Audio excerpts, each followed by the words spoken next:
What's up, guys? Welcome to episode 35 of Beard Bytes. This is just an announcement. Beard Bytes is officially old enough to run for president, and we will be doing so next podcast. This guy, this guy hated it when I would refer to things by age and what it's eligible for. No. It's the school bit. That was weird. Okay, I'd be like, I'd have like a car from 2003, like, oh, this car is old enough to go to college, and he gets like, stop saying that. You're Anyways, weird. man, But yeah, welcome to episode but 35. we're two dudes that talk about video games and apparently make dumb jokes or dumb similes, Apparently, metaphors. Apparently, apparently. that's the first time I've been on TV. Apparently. We are going to be talking about a lot of industry tech news, just that relates to gaming. Some changes at Bandai Namco, and then of course the Game Awards stuff, and probably a big discussion about AI again. So, yeah, let's go ahead and get started.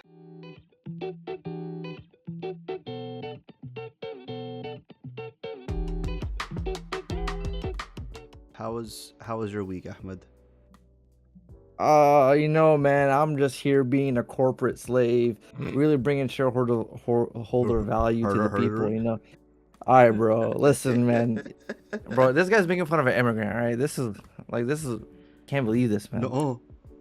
Nah, man, I'm hardworking, bro. Obviously, it's the end of the year. We have to end the year strong. I'm giving it my all, man. What the No, shareholders? I'm not really doing anything. We're just trying to chill at the moment. I'm playing a lot of Arc Raiders. The wipe is actually happening in like the next 3 hours. So, and I'm not at 3 million yet. So I care so much about the podcast that I'm here instead of getting the goop. He started the podcast by saying, "Let's run through this shit." So he's trying to get back Okay, to but it. while I'm talking right now, look, my Mhm. Steam doesn't say I'm playing it. I'm dedicated to I dedicated my heart and soul to the cause here. You know, That's to the true. podcast. He did. Yeah. Playing a lot of Arc Raiders. Surprisingly, I mean, it's not really surprisingly. It's fun. It's good. Just interested to see how the next season is gonna look after the wipe, because I think a lot of people have been no-lifing this game just to get the. For context, a lot of extraction shooters do like a forced wipe. Arc Raiders being an extraction shooter, as you're getting all this loot and gear, they say, "Hey, we'll make it optional for you if you want to wipe. You can opt in." And they'll give you like more XP bonuses and more points to level up in your skill tree than the average person. So I'm curious how they're gonna balance or like do more content things later on, if they're gonna add like, and some people wanted to discuss about adding factions in the game and things like that. But I don't know how that would affect the flow. But so just been playing a lot of that. Finished Dispatch, which that was a really nice game. A very interesting take on superheroes, because you're not police. You are dispatching heroes to Like a 911 dispatcher. yeah, and you're like, oh my god, my cat's stuck in a tree. Who do you send? Do you send like the huge rock golem guy, or do you send the invisible lady, or do you send the guy that's like super agile? But then if you send them there and then another call comes up, it's like you have to kind of won't like be available, weigh. right? Yeah, you have to kind of address who's there. Well, also It's like interesting. I was gonna say, Yeah, for context, also another thing about this game specifically is that the team that you're commanding is the worst team in the dispatch center. So that's also part of it. Yeah. Yeah. So you're literally just taking like villain rejects that want to turn their life around and basically assigning them to things. The game felt more like a TV show, because I think early on they said the game was going to be a TV show, and then when COVID hit, they're like, actually, let's just make it a video game. And it kind of feels like that. Like it. So Telltale games like The Walking Dead and like The Wolf Among Us, like they were kind of like you walk around and interact with things. This one is like there's no walking around. It's just like things happen. Like the show plays out, or like the cutscenes play out, and you choose your narrative choices. But then when you're playing the game, there's more game than previous Telltale sort of point and click games. Like it's the game itself, the little mini game is like you need to match up the priority of the call. Like there's like, imagine like a 5, is it 5 points? So it's like a not like a pentagram. Yeah, pentagram. Pentagon. No, pentagram is the devil thing, bro. It's the Pentagon. That's the government thing. Okay, fair. Yeah. Sorry. Yeah, so it's yeah, so there's like a five-sided shape or six-sided shape, whatever. And like each of them has like attributes of like speed, strength, charisma, intelligence, and then some calls will call for like more things. Like one of them is like, oh, there's like a Riddler type of guy, so you need someone that's like pretty smart. Or there's one where it's like, oh, there's a riot in the street because a football team lost. You have to send the right hero. Anyways, the writing in that game is really good. I really liked it. A lot of people should check it out. Who did you end up romancing, if anybody? Nobody. I romanced nobody, and apparently I got the bad ending. Really Yeah. interesting. You have a knack for getting bad endings because you also got the bad ending for Witcher 3, right? Okay. I would argue that I like that ending better. I hate that ending. It's Dude, so that ending, nah. it's sad, but in a good way. Nope. The good ending is too good, man. It's too storybook, man. Anyways, But the way you get there is like very like okay. I'll give context. The reason why I got the bad ending is like, so in Witcher 3, they give you, I don't know why I'm talking about Witcher 3 right now. In The Witcher 3, they give you these options, right? Like when you're meeting with Ciri, there's like five spoilers checks. for Witcher 3, by the way. But like I'm not gonna spoil. I'm not gonna spoil it. I'm just gonna. Okay. There's 5 checks, and depending on how you answer those checks, determines the type of ending you get. 2 of those checks were back to back, and bro, I for some reason I thought it was just gonna pause on the on the dialogue tree, but it didn't. And so like I just put my controller down, used the bathroom, came back, saw back to back it made 2 choices for me. I was like, damn, this is not what I wanted. But God damn, so you pooped into the good ending basically. That's no, crazy. I pooped into the. I got the bad ending. Oh, sorry, the bad ending. Yeah, the bad ending. Damn. Crazy. Crazy. Yeah. So that's that. But yeah, besides that, I just started another game called Seance of Blake Manor. That has some vibes of blueprints mixed in with like a detective mode, detective type of game. So the premise is you got written this letter by someone that says, hey, my friend or my wife or something went missing. She was staying at this hotel. Can you please go check where she is? I haven't heard back from her. Okay. And what's the time period? Like 1900s. I feel like it's late 1900s. Yeah, okay. 1900s ish. There's a telegram there. Okay. So I guess 1900s. And it's like in UK, and you're playing as like this Irish guy. And there's a lot of I think there's like a lot of like lore about Ireland and like in the England stuff, like because like I think there's like historical beef a little bit there. But it's interesting because like there draw some lines like in the early little bits that I played, but it's cool because like so every interaction you do increments the clock by 1 minute, so you have to be thoughtful of like, oh, am I gonna investigate like this like random piece of paper, or do I need to go talk to somebody? Because like each action you do is like, that's how they kind of put a little bit of pressure in the game. Okay. So there's a clock. So the clock doesn't tick based off how you move, is how you act. So you have to be methodical. So it's like, okay, you need to like you interrogate somebody, or not, you question somebody, and then you can build a hypothesis. Like in the game, we'll literally do like a Mad Libs fill in the blank of like hypothesis. Oh, there's like the data map that like Outer Wilds does. Yeah. So it has that data map of Outer Wild. And it's, I literally just started it. I only played it for a little bit. So yeah. So that's been interesting. And I'm curious to see how it goes, because like Blueprints had this atmospheric like spook to it, but this game low-key has like not exact spooks, but like I walked in a room a couple times. Like I would walk in a room, leave, just to kind of investigate things. And then like the 5th time I came in, I just heard the typewriter typing by itself. I was like, all right, bro. I'm good. It's a little, yeah, actually. You know what is skipping a little bit? I don't know if you've ever played it, but Curse of the Obra Dinn. I have not played it. No. Okay. I want to, but that one I really recommend. That one's really cool. But what's this game called? Yeah. The Seance of Blake Manor. Okay. Yeah. It looked good. It got nominated for something at the Game Awards. I was like, okay, let's check it out, because I was trying to see like you know, with gaming, you want to spice up things. You don't want to keep Mm-hmm. playing like, because Arc Raiders is like some type of shooter, and then Battlefield is another type of shooter. Yep. Like you kind of get fatigued out a little bit, so sometimes you gotta rotate what you're playing just to kind of, you know, keep it on the toes. Yeah, totally makes sense. Yeah. Okay.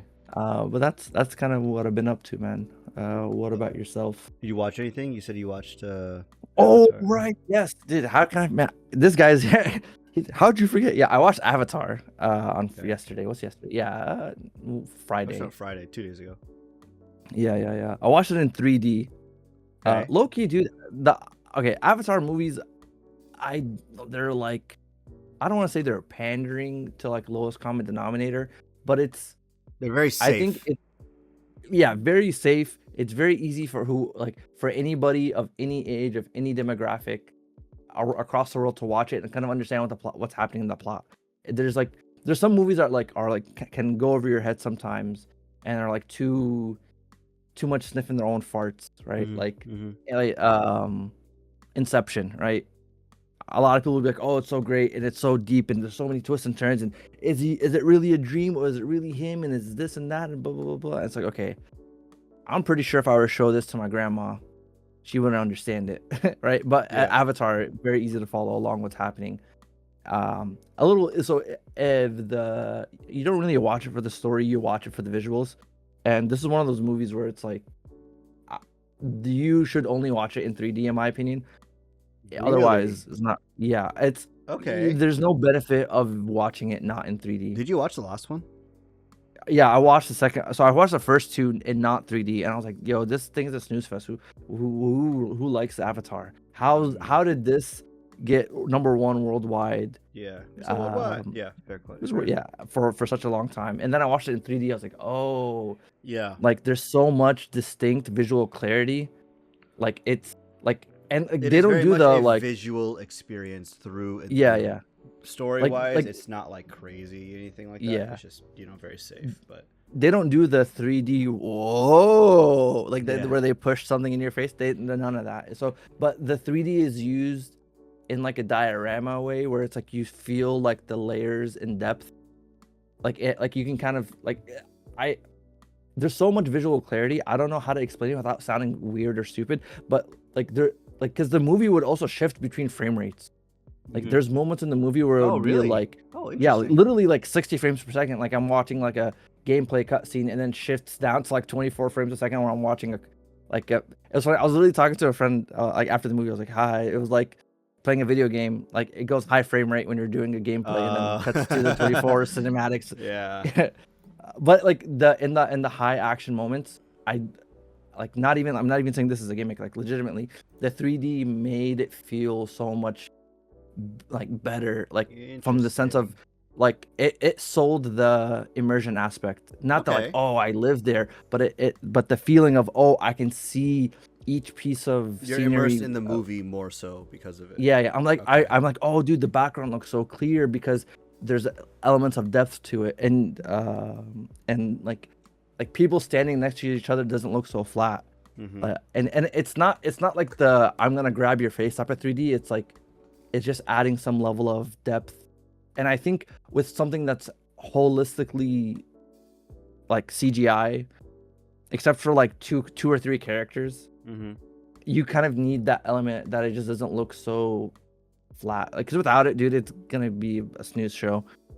It is a long movie. It's literally like 3.5 hours. Yeah, I saw it was 3.5 hours. And I was like, what the hell? Yeah, bro. That's insane. Loki, where you could have shaved off 40 minutes. I'm gonna be real. Like it's because every each part of the movie is like a little arc, and you're like, oh my god, like Fallout with the dad. Oh, you don't understand me, dad. The thing is, these movies have gotten such an investment from Disney and whoever else is like putting them on.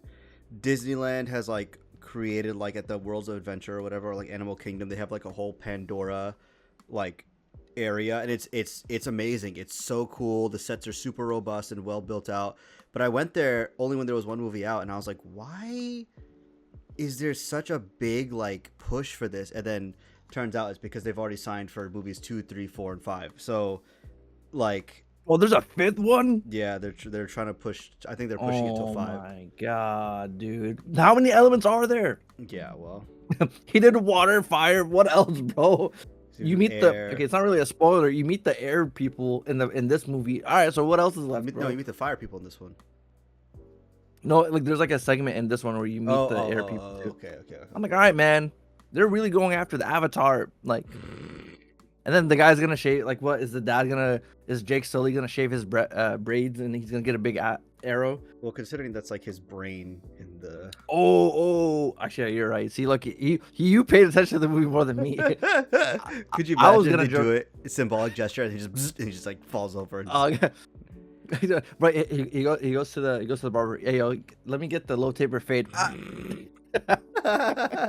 Low taper. Yeah, that's a good one. But no, I was gonna say for like the Avatar bit, like what if he shaves his head, and then because the Nickelodeon Avatar is he's a human guy with a blue arrow. So what if this blue man gets a tan arrow? You gotta hit him with the reverse. You know? No, I see it. Yeah. I like it. Anyways, I've been talking a lot, so you should probably switch it to here. What do you mean? It's fine. We're chilling. I think the issue is that the longer I talk, the more dumb stuff that I say. Yeah, that's good. That's good. We should have it that way. But okay, yeah. So I'll jump in. What did I do? I played. Watching wise, not doing too much. Watching White Collar with the wife, and it's very much like a product of its time show of like old like 2000s, early 2000s like TV that was on USA. It's very like fun buddy cop movie, but like when you really look at it, like this is the dumbest shit, but like whatever, like we're here for the ride kind of thing. Well, I thought you were gonna be like, they're doing I'm hacking the mainframe type. Well, yeah, they are essentially. they basically do, but it's a bit different. Basically, one of the characters is like he's an FBI agent, and he has a criminal like associate informant that like goes with him on cases. He's like he's like a forgery expert con man. So all the crimes that do with like art theft and things like that, and it's fun because like the shenanigans they get up to are really goofy, but you could just tell like some of the acting and all the stuff is just like oof, like it's rough, and you can kind of tell where every episode's gonna go. But like they do the cool guy slow mo on everything he does, and like he's good at like pool. He's able to hustle like a hustler king, whatever. Like it's like really like dumb stuff, but in like a fun way, if that makes sense. Does he have like a counterpart like the same way Sherlock has what's his name, Moriarty or whatever? You know, funny enough, yes, he does. Oh, really? Yeah, he does.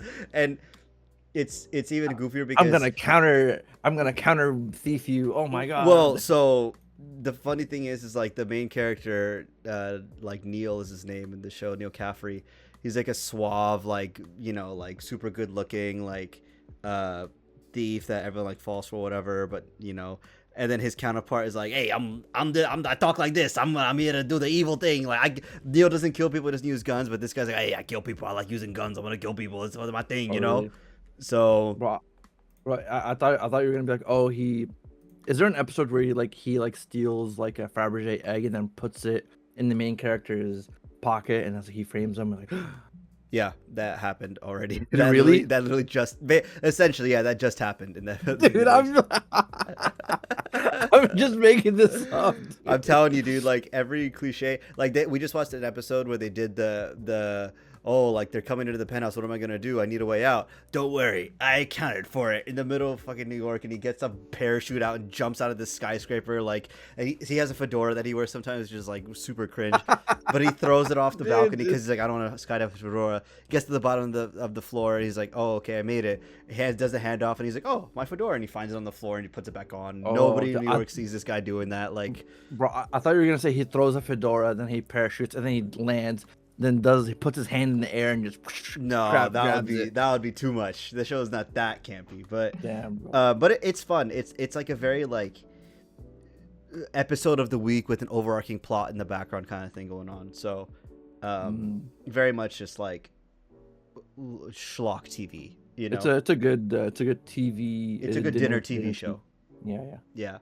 But besides that, that's all we've been watching. I'm waiting for Fallout to finish before I start watching, as well as Pluribus in terms of like the first season, because I don't want to wait week by week. So, well, Pluribus last episode comes out This this week, right? week. So Yeah, so yeah, so probably you start should it this probably get weekend. started. Yeah. Yeah. But Oh yeah, yeah, I did. I was also watching Pluribus. It is a how good is show. it? Is it good? Just watch it. It's one of those things that's better just to go in blind. Okay. Okay. Fair. So, Fair. yeah. Fair. Fair. Fair. Yeah. I will. I will do that. Yeah. Other than that, I played.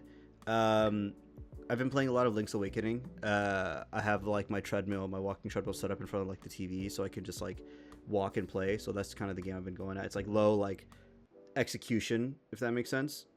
So it's not like too technical, and you can do a bunch of stuff while playing. Pretty fun. It's very much like a typical, like I said before, it's a typical like Zelda game of like it's a remake of one. So literally everything that was in there is in here, and a little bit more as well. But it's a good game, and I really recommend it. Very cute, very like, oh, like you went and found the sword, now you can do this puzzle or that puzzle. Like you have the hook shot now, you can go through areas we haven't explored before. Very very neat experience so far. Played a lot more Yakuza Like a Dragon Infinite Wealth. Nice. Very good. I'm loving it, honestly. Like it's nice to see the characters that you like. I only have Kiryu and Kasuga in the party right now, but that's also because I've just been going around doing stuff and like messing around, over leveling my character for these boss fights. I have not unlocked Kiryu's like break the heat whatever action yet, like his ability, but I'm looking forward to it when I do. Oh, the one where like he literally just runs out and just starts beating people up. Yeah, or he breaks the battle system and he goes back. He reverts back to like his normal like whatever. Yeah. So I'm excited for whenever I get that ability. But Dude, that's just so funny to think about. That's like, we're gonna build this very robust, turn-based action game. You know, you really think about it, and it says, okay, buddy, your ultimate power is just you, freaking do like Mike Tyson knockout punches, bro. Just run around and just like running around, yeah. just beating the shit out of people. Yeah. Yeah, it's really good. I'm liking it a lot. I have noticed, and I'm still at the beginning of the game, so maybe this is just that's why. But some of the sub stories don't really do anything. You just go up and like witness a cutscene and like talk through it, and like that's it. There's no like gameplay associated with it. Well, I think if you start a sub story, I think like because some of the sub stories are like our follow ups. Yeah. So let me rephrase. Like like you they start come up one later and then again. you Yeah. Okay, that makes sense. Because someone was like, "This is weird. Like, why is like I did a lemonade stand one, and I was like, why is there nothing here?" And then I was running around today, and I saw that there was a blue like active point on there. I was like, okay, that means that it's starting up again. So maybe that's what it was, like you're saying. So, yeah, I've been playing also like a lot of Arc Raiders. I initially was against the whole 5 million thing, and I still am a bit, just because it's like it's a lot, and it's like it's more so like you have to get good gear and sell it and then like not really use it, if that makes sense. So I still think that they should have had it towards like you go in with like really good useful gear, and if you lose it or whatever, like you've used an equivalent amount of gear, if that makes sense. However, I will say that the way that the expedition has people playing is really fun, because like everyone's like trying to get good loot, and it's like a lot more active in the maps. Even in solos, people are like ruthless, just because it's like they're trying to finish the wipe and things like that. So it's so weird because like, sorry to cut you off, but like, yeah. it's like yesterday people were so helpful. Like, dude, like, okay, people were dropping me blueprints. They're like, oh hey, do you have this blueprint? And I was like, oh, I don't. Like, do you want it? And I was like, yeah, sure. But then also there's like the exact opposite, where like right now there's like 2 hours left before the wipe, and it's ruthless, bro. People like right now, like as the clock is like ticking, it's on site. But I don't know, it's the duality of man. Yeah. You know what I'm saying? It's also like this well, what's up? No, it's like this game should be studied in like sociology classes or something, but I don't know. Yeah. Man. Well, so the interesting thing is that like also like people are doing like account transfers, which is like really strange. Like I jumped into like a game where it was like squads. I just did a fill squad just to see like how that experience, and my teammates disconnected, so it's just me running around in a game of squads. It was like duos. But what happened is I got the drop on 2 guys, and then they were like, "God, please." They were like begging, like, "Please don't kill us. Like, please just help us get to the extract." But I was like, "Well, no." So I killed them, and one guy had like purple weapons, like crazy level of stuff, and like like blueprints and things like that, and the other guy didn't have anything except for like a purple like loadout kit, the augment. So that means he has a lot of inventory space. So I think what they were doing is doing inventory transfers, because I think one of them must be that one of them was doing a wipe, and then the other was not, and so they're trying to keep the good gear, if that makes sense. So that's an interesting like dynamic that I did not think would be a thing here. Yeah, I mean, I applaud the ingenuity, but I don't know if that's what Embark was intending, but it's fun nonetheless. yeah. But I mean, hey, bro, if scammers get scammed, yeah, literally, I was like, yeah, well, this isn't mine now. it's like the equivalent of when they like misprinted the label of like steaks on a at the grocery store, and you're like, oh, I got 10 steaks for $5 Yep, or something like that. Yeah, Apple's giving away AirPods for $0.99. That's crazy, and they just buy everything. Yeah. And then last thing I played that I wanted to talk about was the Pragmata demo. Did you play this? I did not. I wanted to. Okay. I'd say give it a shot. It's literally like 15 minutes of gameplay. 1.5. So it's actually very fun and it feels really good. I think the mechanics. So they only ever put you up against like 4 enemies max at one time, because you have to hack and do all these things. So the way the game works, for anybody who doesn't know, Pragmata is like a third-person action game. But the thing is, you're like a space ranger on like the moon base, and the AI has gone rogue, and it's like sending robots after you. The thing is, your guns can't do damage to the robots because they're properly built robots and they have armor plating, things like that. You have a little companion with you who can hack, more of the companion in a second, but they can hack the robots and expose their weak points. And so what you're doing is you're running and dodging and like trying not to get hit by the enemies while you're hacking them. Once they're hacked, you can shoot them and they like take a lot of damage. So it's a balance of like dodging, moving, shooting, and hacking. And that flow feels really good. Honestly, the game feels really good to play. The dodging feels really nice. The movement. But I really wonder what the difficulty is going to look like on this game, because I hope it's not that they limit the amount of enemies come at you by like 3 or 4. I hope they have like challenges where it's like, oh dude, like this room is brutal, there's like 50 enemies or whatever, you got to figure out how to like obviously balance it accordingly. But I just hope that the cap for difficulty in this game isn't, oh, there's 5 enemies, you've got to figure out how to do with just these 5 enemies in a room, because I feel like you can figure that out pretty quickly. Again, it's only been 15 minutes of gameplay, so I don't want to make a judgment of the whole game. It's just like an observation. But it's cool. I like it a lot, honestly. The one thing about the game, I remember your reaction when you were playing it. Like at the very first enemy, you're like, I guess getting used to controls. You're like, what is this? Yeah. So yeah. For context, I was playing on Discord and Ahmed was just like there chilling, and I was playing, and I was like, oh, what the? Because I was playing with mouse and keyboard. And the way they have you do it is you push a button to open up the hacking menu. Your movement still works, but you're hacking and you're moving things around. You're doing the hacking with your mouse, so you're not able to shoot, which makes sense. That part is fine. But for some reason, they set the sensitivity at like -5,000. So like moving is so like it's so sluggish in the hacking mini game itself. And then the second you come out of it, it's very fast again. So I had to like make that adjustment in the settings, but other than that, it was okay. But initially I was just like, what is this like feeling, you know? But it's really cool. I honestly think you should try it. I feel like you would really like it because it's like a very unique style of gameplay, and like it's kind of like your job with computer science and all that. So yeah. This guy. I'm literally hacking the mainframe, huh? Is that what it is? Yeah, basically. But it's cool. I like it. Very Japanese in the dialogue, at least the translation is like Japanese to English is like very like Americanized Japanese, you know, and the acting is a little off, and it's kind of funny. You could tell it's a Capcom like first party game, you know. Not in a bad way. Is back. Yeah, a little bit, right, in terms of like the acting and stuff. But where'd everybody go? Bingo. Yeah, actually, yes, 100%. Really? Yeah. Wait, it's like lines like, oh my God. Like not in a bad way, but there was a line where it's like, yeah, we sure showed them, huh? And he's like, oh, there's more? Oh, come on, man. Like that kind of like goofy bro, shit. it's like in like that 2008 Yeah, action but game. Yeah. there's definitely a, I can't remember the line exactly, but there's definitely like a where'd everybody go? Bingo, like kind of line. So God. it's in there. But it's cool. It's fun.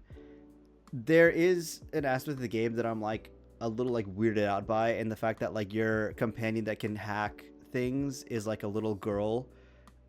And like it's fine from the sense of like, you know, you build a relationship with this character, it's like your daughter or whatever, like it's fine, whatever. But like, I don't know, there's just something about it where it's like it's just like a barefoot like little girl running around with you, and you're like, I don't, this is like weird, mostly because it's like a Japanese game kind of thing. I don't know.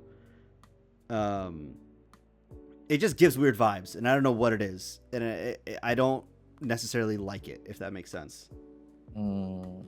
um People were fine when Ellie was running around in the post-apocalyptic wasteland with Joel. yeah, that's true, that is true. My fault.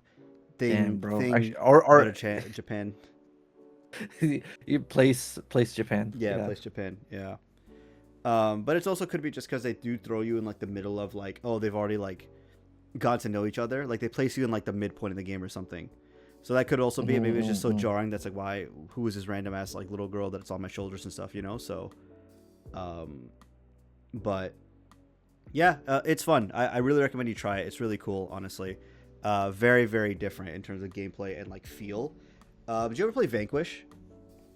Yeah, a little bit. Okay, it feels not as quick, but like the jump boost and things like that, and like the dodging out of the way feels kind of like that. Mm-hmm. So it's pretty cool. But yeah, that was my week. I don't think there's anything else that I have. So let's go ahead and get into the news. First things first being, Harada is leaving Bandai Namco effective in mid-ish January. Um, and he has like a pretty good like summary on his he put out a tweet. I can read it. Oh, that's Yeah, not this is a it. long one actually. I'm looking Yeah. at it. For Uh, context, Harada is like the Tekken yes, he's the Tekken producer guy. Yeah. Um, but let me. and Yeah. also Soul Calibur. Like he was Yes. with those two projects, I think. Mm-hmm. So he said basically, he's leaving Bandai Namco at the end of 2025. Um, he said that, like, you know, with the Tekken series reaching its 30th anniversary, an important milestone for a project I devoted much of my life to, I felt this was the most fitting moment to bring one chapter to a close. He was saying how his roots come from supporting small locals in Japan and things like that, in arcades. And he's telling people to, like, you know, try Tekken, play it, things like that. That's where he started, and now he's like in a position where it's like, oh, he really, like, he has it. Obviously, his journey has changed him and things like that in a good way. So now he's at a position where he's like, hey man, I think I'm just gonna, like, I need to take a step back. Ken, let me see, not Ken Kutaragi, one of his coworkers that he used to like beef with, quote unquote, as like a joke, passed away. I'm trying to get his name. Hold on. Let me find it. Do you see the name of the person? I don't see it in here. No. Let me see.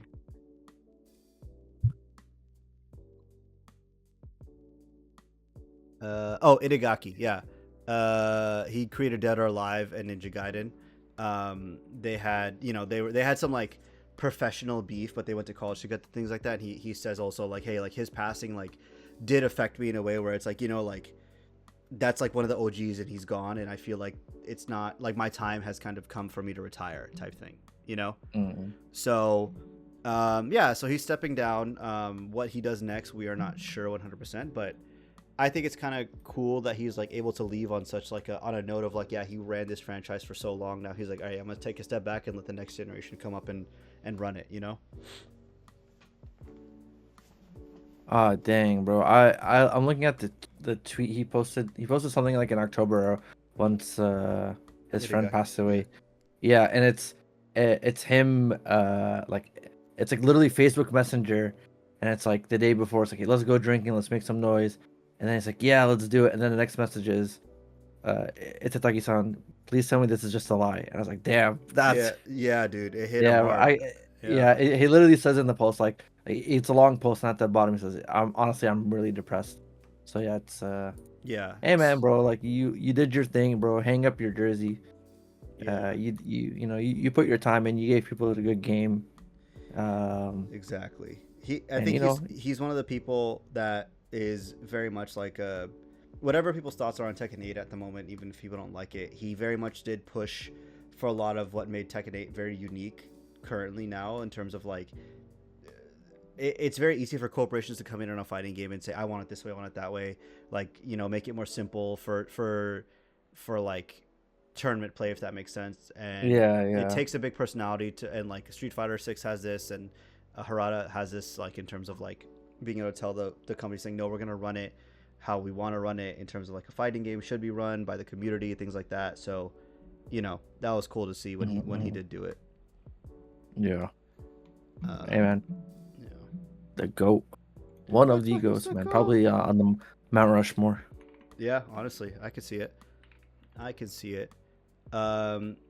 Just like I can see Call of Duty changing up their strategy. So, for context, Black Ops 7 dropped very recently, like within the past like couple of years, right? Like, or not couple of, the past couple of weeks. Yeah, man. Yeah. This... Yeah. Well, technically, if you think about it, it's the same game that we've played for many years, so it did release at some point, right? Yeah, that's true. That's true. So Nothing new here. Call of Duty, the Call of Duty staff put out a note on December 9th, basically saying like, hey, we are now going to change how we do our strategy. We are no longer releasing the same brand back to back to back. Meaning like Black Ops 6. Damn, I almost did it. Yeah. Okay. Modern Warfare 2, came out, and then right afterwards, Modern Warfare 3. Yeah. The previous Black Ops came out, and then the Black Ops 7 came out the next year. See, we skipped that number. Yeah. The devil's number. No, but there, if folks don't know, yeah, ask your younger cousin. Ask your nearest 2-year-old that you know. 6, Yeah. 7, What? 6, What? 7. You went for? I did it. You wanted to do it. I triggered some household, but yeah. So they're not doing like back-to-back releases of the same like brand. They're still doing yearly releases, of course, but they're not going to do the same ones. And I think it's really funny because Black Ops 7 came out like 3-4 weeks ago, or no, 4 or 5 weeks ago, and it's already at 50% sales for the holiday season. And yeah, I'm sure other Call of Duties have done that before, but Black Ops 7 has hit like pretty bad numbers from what I understand. Dude, they added a free to play weekend, which is crazy. Yeah. Like free to play weekend right before like the Christmas rush is when like all the Christmas noobs get the game for Christmas, and like they'll play it. Yep. Like I feel like you're seeing like the first like fundamental shift like in Call of Duty no longer being the king. Yeah. I mean, in the high key, they did it to themselves, Mm-hmm. Like I don't know, they. Yeah, I agree. Yeah, like the lack of quality in the past years of releases, and the way that like they have taken away content from users and just like charge the same price for like a shittier product. And like I think the campaign being what it is also really rubbed people the wrong way, and I think people are also upset how twitchy Call of Duty has gotten recently, in the sense that like movement shooter twitchy, and people are like, I'm tired, boss. Like I just want a simple shooter, and we're not really getting it, yeah, it's interesting, because like Battlefield, I think is like. Actually, there was something I wanted to discuss, but I didn't put on the doc. I completely forgot. But like there was like sales. No, that's fine. I'll just mention it. There's like sales numbers. Like the most popular or most bought game was Battlefield 6, which is like, dude, it's been such a long time this year? that Battlefield. Yeah, this year. Oh wow. Okay. So it beat out Call of Duty, which is crazy because both Call of Duties, they're like the 7 and then 6 are like number 4 and number 5, or like number 5 and number 6, like that, like in terms of most sold, which is one is like, dang, a lot of people were still buying Black Ops 6 this year, Mm-hmm. and how did that many people buy Black Ops 7? But Battlefield 6, man, like this goes to show you when you give someone like Vince Zampella, like who is like the brainchild behind Titanfall and the original Call of Duty 4, Yeah. like you make him the lead, you can steer back a game into like the right area. I think Battlefield has a different playing field than Call of Duty, because Battlefield doesn't release every year traditionally. It does not. No. Black Ops or Call of Duty does release every year, and they need to figure out a way to uh, To compete this year specifically because it's yeah, like they need to say like, hey, fine, we're gonna give you like a Super Call of Duty or something that like, yeah, because for example like Black Ops or Call of Duty Mobile has has like all the guns and has all the maps. If you give some like an offering like that, let people play around for like 2 years, and then you can have enough time to do like a completely brand new mm-hmm. IP or new vision of Call of Duty, because right now they're stuck in this like Modern machine. Warfare or Black Ops is what they're. Yeah, or you go for the other game. Like there's always like a third game made by not Raven. There's another studio, right? Or Sledgehammer. Yeah. Sledgehammer would make like this random Call of Duty like Vanguard that nobody wanted. Well, I But think also. Yeah. Go ahead. Sorry.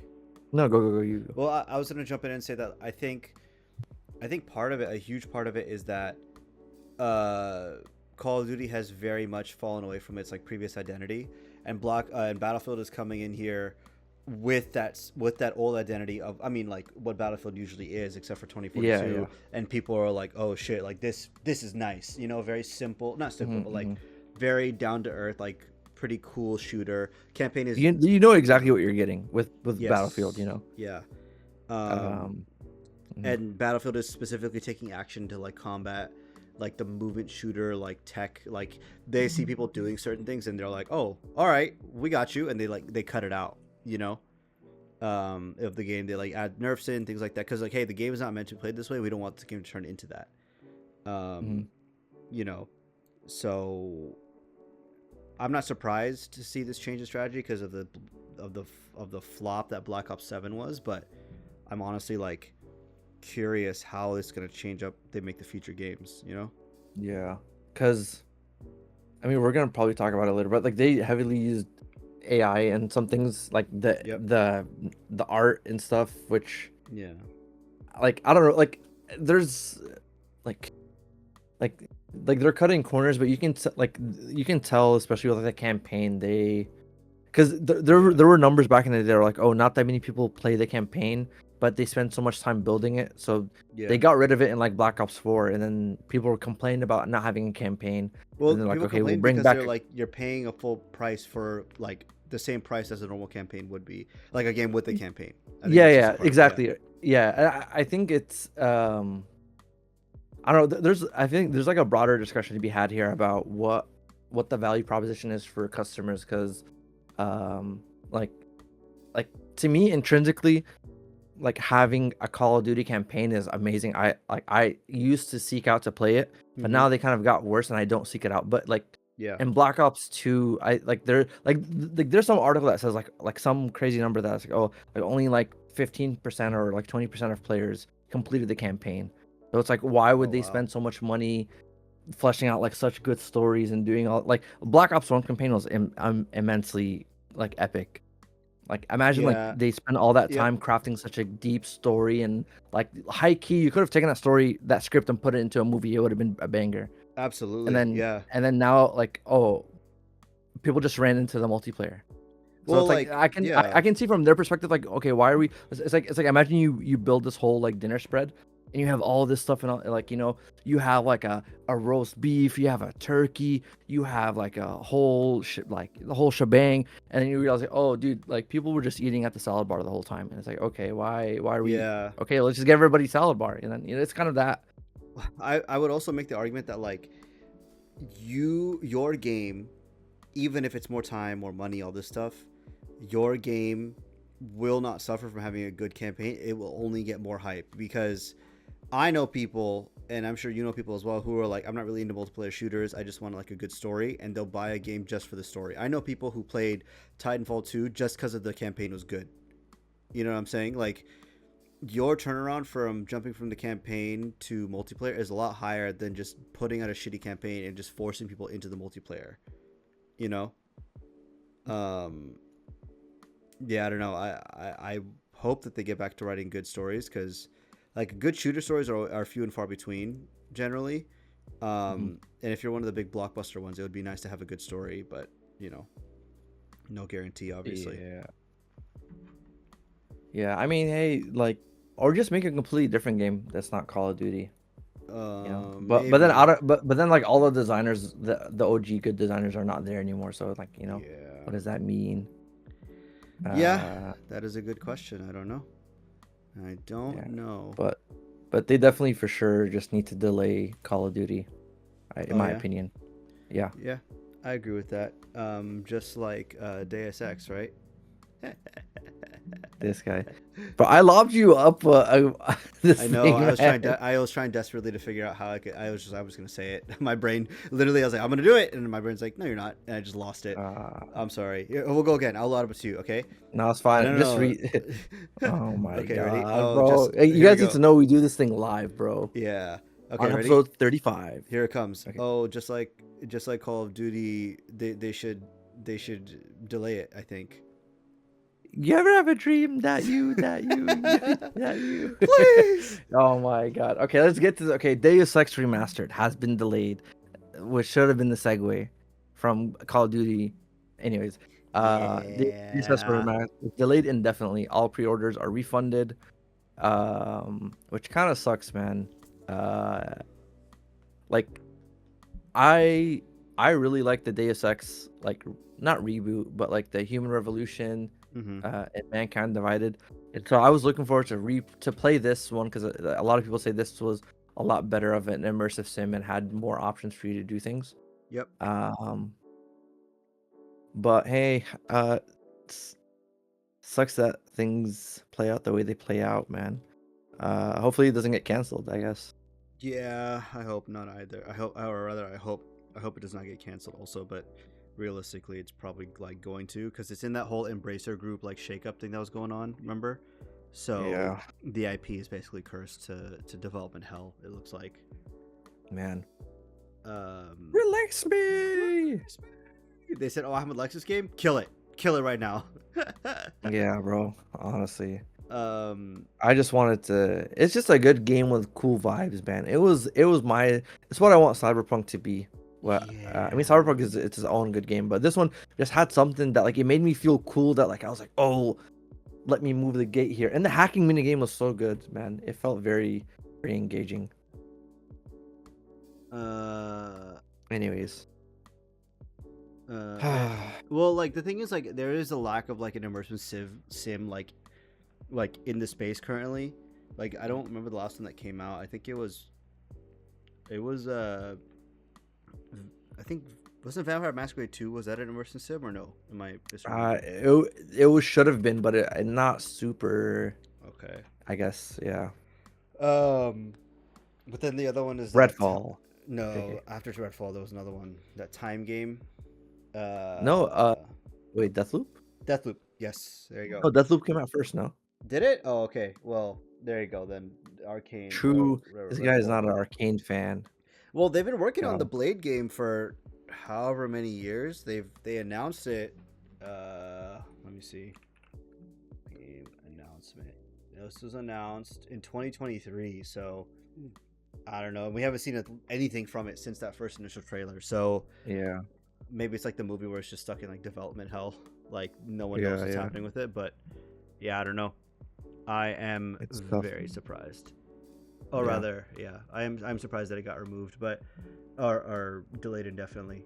yeah, But you know, yeah. just like building a gaming PC is also about to get delayed indefinitely, because holy shit, dude.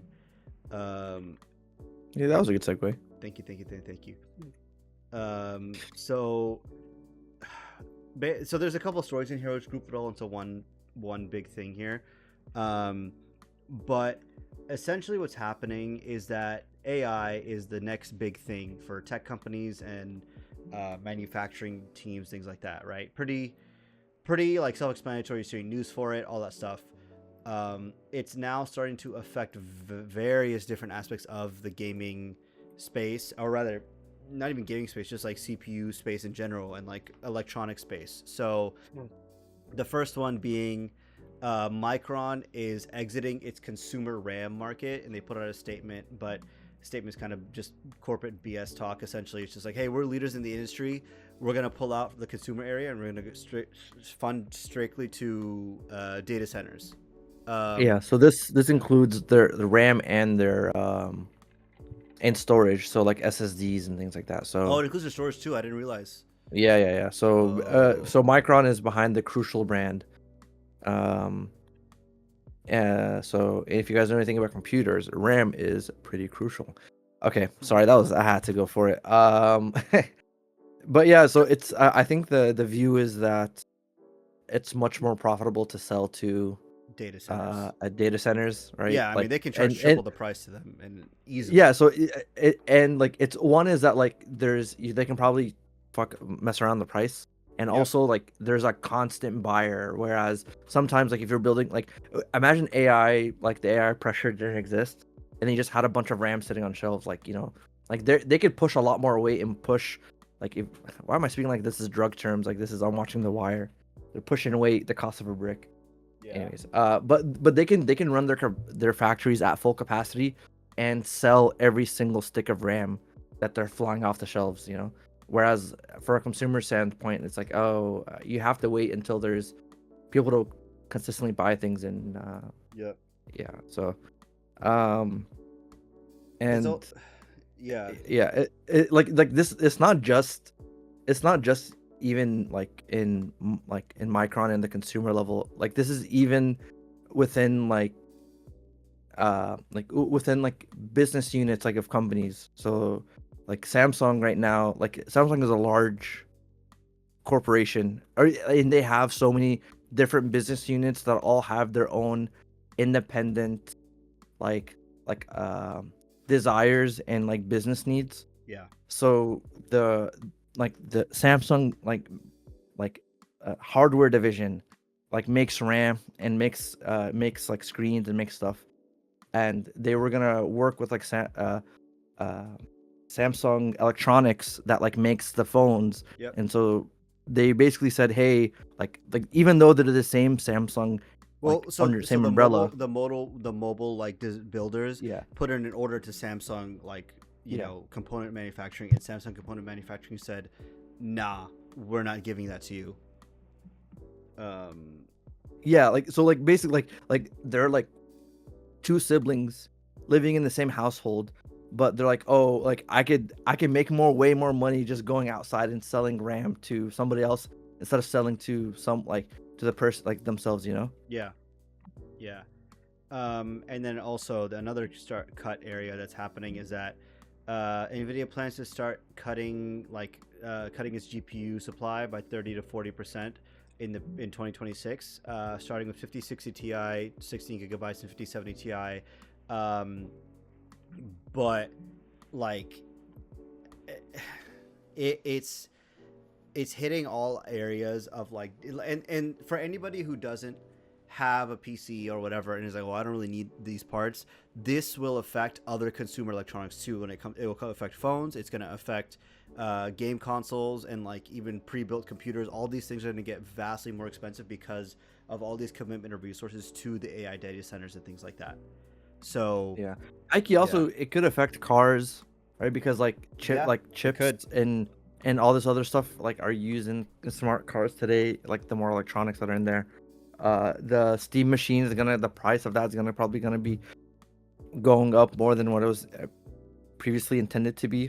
Yep, it's affecting So game development too, and we can get more into this later. But Larian came out and said, "Yeah, we'll have to do some optimizations because of the increased RAM price, which can increase dev time and things like that." So, like, and when we say increased RAM price, like we're talking like if it was $100, it's easily like the pack of RAM is now easily like $450. So yeah. it's insane pricing, and it's all to feed this insane machine that like is not the resources required to keep these machines in this like this future that these companies think is going to happen with the AI data centers, like to make it profitable, is not physically obtainable in this current in any simulation of reality, right? So everything else is going to get enshittified essentially, and it's going to suck really bad until either the bubble pops or like something gives, because this is obviously not sustainable. This is going to affect things well. Some companies have estimated this is all going to affect things well beyond 2026, which is kind of crazy, you know. Dude, I was listening to a podcast called the Gaming Illuminati podcast. Yep. One of the guys on there, his name is Gaming Ethos. He had a point that was like, oh, like what if this is a like tinfoil hat moment? It's like, what if this is just a means to like price out that your average consumer from tech and then start offering just cloud only solutions? Oh, absolutely. Like, like we're getting to a point where like cloud gaming is like pretty viable. Mm-hmm. Like imagine like right now we don't, bro, I don't even own Microsoft Office. Everything I'm using Google Docs, so I'm using things that are not running on my computer at this moment, right? Like like video streaming, like everything is slowly being moved away from you having physical means of running things locally, you know. So like if like this might be one lever of like making things so expensive that like, oh, maybe you don't need to buy a powerful computer in the future. You just need to buy something that can connect to the internet and then just does everything on cloud, and then you pay a subscription just to the service provider to get access to this certain thing. And then next thing you know, we're all living in like freaking 100 square foot like capsule beds, and we're in futuristic freaking Night City. I've seen farmers get their crops destroyed by corporations too greedy to give them any water, like the whole bit. And then you get your daily nutrition from meat tube, and you just everything's all processed, and you no longer own anything, bro. It's just it's a bleak reality that we're kind of facing at the moment, but it's also like it as someone who works with like this kind of tech and has to like interact with it on a daily basis, it's useful, but it's not so useful that it warrants all these things and like this horrible enshittification of the rest of the grid, like people's living situations, and like, you know what I'm saying, like it's getting to a point where you have to wonder like what's gonna make these companies like stop, because what happens if the AI stuff goes belly up? Is Crucial going to come back? Is Micron going to come back into the consumer RAM market? Like, what is that looking like? Yeah, honestly, bro, it's gonna take time because some of that stuff is like it's a supply chain shift. Like some of that stuff, it'll take a while for them to shift back. Yes, absolutely. I mean, do you see this changing anything like I don't think so at the moment, at least. No. I mean, look, the .com bubble bursted, but now we're all on the internet, right? We're talking on Discord. We're all doing all this stuff. So like, even if it does like pop, you're gonna some aspect of it will be here to stay forever, for sure. Yeah. Well, here's the thing. I think there's definitely gonna be a correction, right? Like I think things are overvalued. People are not understanding like how things can be utilized in the right way. Once and so like there's gonna be a shift, and then there's gonna be people are gonna understand like, okay, this is where how we're supposed to use AI and how we're supposed to use machine learning or large language models, and then the things will grow in the right way, and like go to where we are now, I think, right? Because I think post.com, like people are like, oh dude, just buy a website for whatever, and like for example, like some of the use cases are like, oh, buy a website to send someone a farting MP3 or something. It's like, okay, what utilization is there? I don't know, but it's valuable. Like, I think we're sort of in that like dumb stage of AI, but once people figure out the like, then it should. I think it's gonna be. You think it's gonna normalize It's a here bit? to it's gonna be here to stay. Like I Kojima agree. even went on a tweet. He tweeted out. He's like, we're basically where what we saw with phones and smartphones, right? Once smartphones came, people were like, okay, like you can't have a phone that's not smart. I think we're Mm, sort of in that same way. Um, yeah. like it's something that's here to stay, unfortunately, I think. But yeah, Yep. I agree with you. I there are uses, and it is useful in some instances, but I think, like you said, people are overvaluing its use, and then it'll correct, and then like now, then we'll have the people have to adjust, but the consumer part of it is not going to get any better, at least for a while. So we'll see. I guess yeah, if you're hearing this and you're thinking about getting a game system or whatever, I would say like the time is like right now to get that, like a PS5 or a Switch or an Xbox, like. At least I think so. I don't know. What do you think? Oh, dude, I'm building a home server, so I mean, I, Yeah. I was gonna do that, and then Micro Center now has a crazy good deal on a hard processor with RAM. So if you live near a Market Center, go get one. Send me one, please. That would be Do you nice. want me to get it for you? No, Just let maybe me I'll know. let you know. Yeah, let me know. Anyways, Uh, yeah.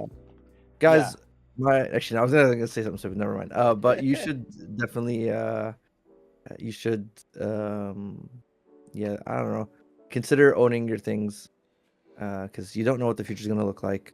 It got to a point where I was like, bro, I need to go upgrade my car, because if we get back into COVID level pricing of cars is gonna be stupid, bro. Like, what do you mean a used Camry is 30K, bro? Get the fuck out of Yeah. here. Like, I don't know. So I was like, let me just do that because it's end of the year, and you could strong arm Hmm. dealerships a bit more at the end of the year and all that stuff. And then Yeah. I don't know. And then I was also like, oh, let me get my new phone. And then I was like, is this just the capitalist machine telling me to consume? Am I just a freaking tech slopper? Is that what I am? Just a tech slopper. I don't know, bro. Just fucking someone that's consuming tech. You're eating the Am I? processors. I am, bro. They're called chips, right? What, you can't eat them. What do you mean? You're What dipping do with salsa and shit. you- What's the reason it's so expensive? I'm just dipping it in thermal paste. So good, so Uh, tasty. yeah, But yeah, if you're thinking about getting an Xbox or a PS5 or a Switch, get it now bro. If you're thinking because about getting an Xbox, don't. Just actually don't. Get a PlayStation. yeah, well, yeah, don't get an Xbox, but get a PlayStation, honestly. So yeah, good luck to everyone. We're all in it together, and we're all gonna suffer together because it's great out here. Um, just like the Game Awards, pretty great, What? pretty great. Just like we're gonna suffer it so bad, just like the Game Awards, um, I actually really like the Game Awards this year. What about you? bro. We watched it on a plane. What are you talking about, bro? Yeah, We're 3,000 miles up in the air. Actually, I don't know I how high planes I go, but paid for in-flight Wi-Fi so I could watch it, and I have no regrets. I honestly really enjoyed watching it this year. man, Um, bro, just get T-Mobile. You get free in-flight Wi-Fi.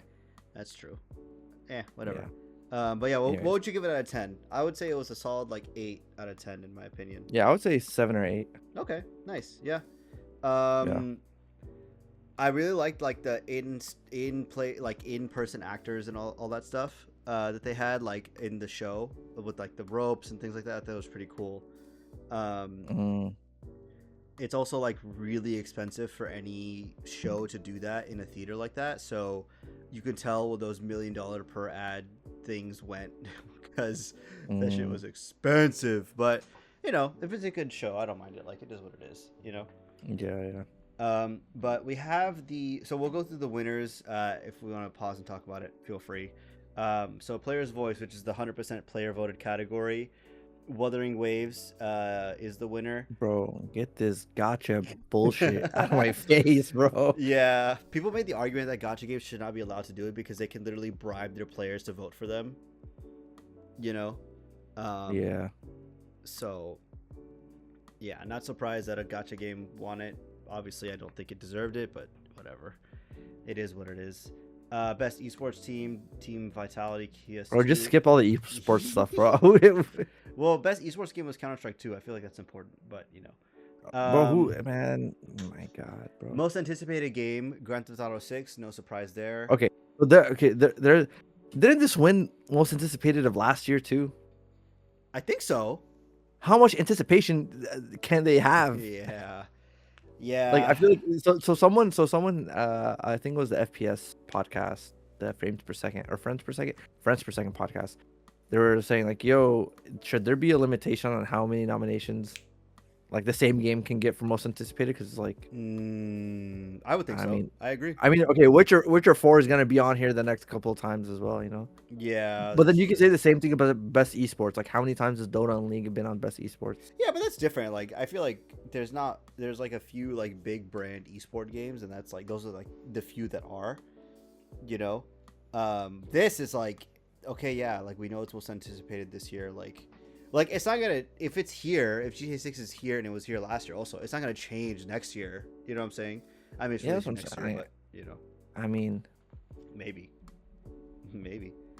yeah. Surprise Marathon wasn't here. Nobody Best, wants to play that actually. boo. Best multiplayer, Arc Raiders. Yeah, fair. A little Yeah. bummed that Split Fiction didn't get it, but or Peak, but I get it. Yeah. Best sports / racing, Mario Kart. Throw that, bro. Honestly, rematch got robbed. You're telling me Okay. that's like the soccer Yeah, the Rocket League devs make Sifu it. one. Yeah. No, it's not Rocket League devs. It's the Sifu devs. Oh, yeah, you're right. Sorry. Slow Sifu cop. devs. Yeah. Because like, dude, okay, like you're telling me, freaking Nintendo slop. I'm gonna say it, bro. They just took Mario Kart 8 and made it open world and made it flat, and you can't even do the gravity stuff anymore, or can you? I don't know. I think you can. Yeah. But it's like you're telling me like It's a good game. The Nintendo Mafia bribed here, bro, for sure. We'll just wait till we get to some of the other stuff. Best sim / strategy game, Final Fantasy Tactics. Yeah, fair. Best family game. I very much disagree with this. Donkey Kong Bonanza. Bro, how? Yeah, it's like a one-player game. Yeah, I don't understand what they're going for. How are you gonna have a family of one playing a game? Yeah, this is a Nintendo Mafia for sure, but Yeah, Split Fiction robbed. Yo, Joseph Ferris, if you're listening, bro. Yeah, I trust you, man. I agree. I'll petition it. Best fighting game, Fatal Fury. Yeah, of course. Best RPG. So this is where the sweep begins with a 33 instead of 2 E's.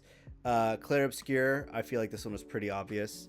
Best action game. There's an argument. There's actually people having an argument that like Kingdom Come is a better RPG, like role, like the definition of what a role playing game is better. In there's so there's arguments on this one. Yeah, I can see that. I was about to say I actually restarted Kingdom Come 1. I forgot to mention it in my week. It's fun. I'm still not too far into it, so I want to hold thoughts, but it's definitely jank. I'm gonna wait till I get past Act 1 at least before I'm like, oh yeah, like this is for me or not for me. So yeah, I can see that argument. I think based on that argument, I personally would give it to Kingdom Come, simply because I would like the sheer like I've heard how in depth it is. I think it deserves something. What that would be, I don't know, but yeah, but Clair Obscure won. That's also not unfair. Best action adventure game, Hollow Knight Silksong. This one was funny. They didn't even show up to the awards because they were like, you won something. Yeah, they're like, we're not gonna win anything, so we're just gonna stay at home. And then he's like, Jeff was like, when he announced the award that they won, he's like, see, you guys did win something. And people were like, damn, bro. All right. It was such a backhanded way of saying it. Like, here, damn, take your award. Yeah. Shut up, bro. Get out of my Twitter mentions. Cry harder, please. Yeah, I agree. Absolutely. Oh my god. Best action game, Hades 2. Yeah, sure. Why not? I'm not gonna lie, bro. They need a. Battlefield 6 is part of best action game. Well, I don't know, man. We need Hmm. to Is it because there's action happening on the field, or what's happening here, I bro? mean, I We don't know. need to, Yeah, I don't bro. know. Release the Jeff files, bro. The Jeff. It's all redacted. Get him. Um. Yeah. I. For context, this is Jeff Keighley, not the other Jeff. Not the bad one. Best Yeah. VR slash AR. Midnight Walk. Sure. Best mobile game. Uma Musume Pretty Derby. That's Ahmed's vote. Um. Yeah. Okay. Yeah. Best debut indie game. Claire Obscure. So this one was interesting. This is the one that made me want to read through the categories and talk about them because people were having an argument of Clear Obscure doesn't count because they have a publisher, but it's like that's not what indie means. Like the definition for indie gets more and more blurred as you go from double A to triple A or single like A like developer to double A to triple A. You know what I'm saying? Um, Yeah. but I don't know. I mean, yeah, deserved best debut indie game, but it was against some pretty good competition: Blueprints, Clair Obscure, Despelote, and Dispatch. Yeah. I feel like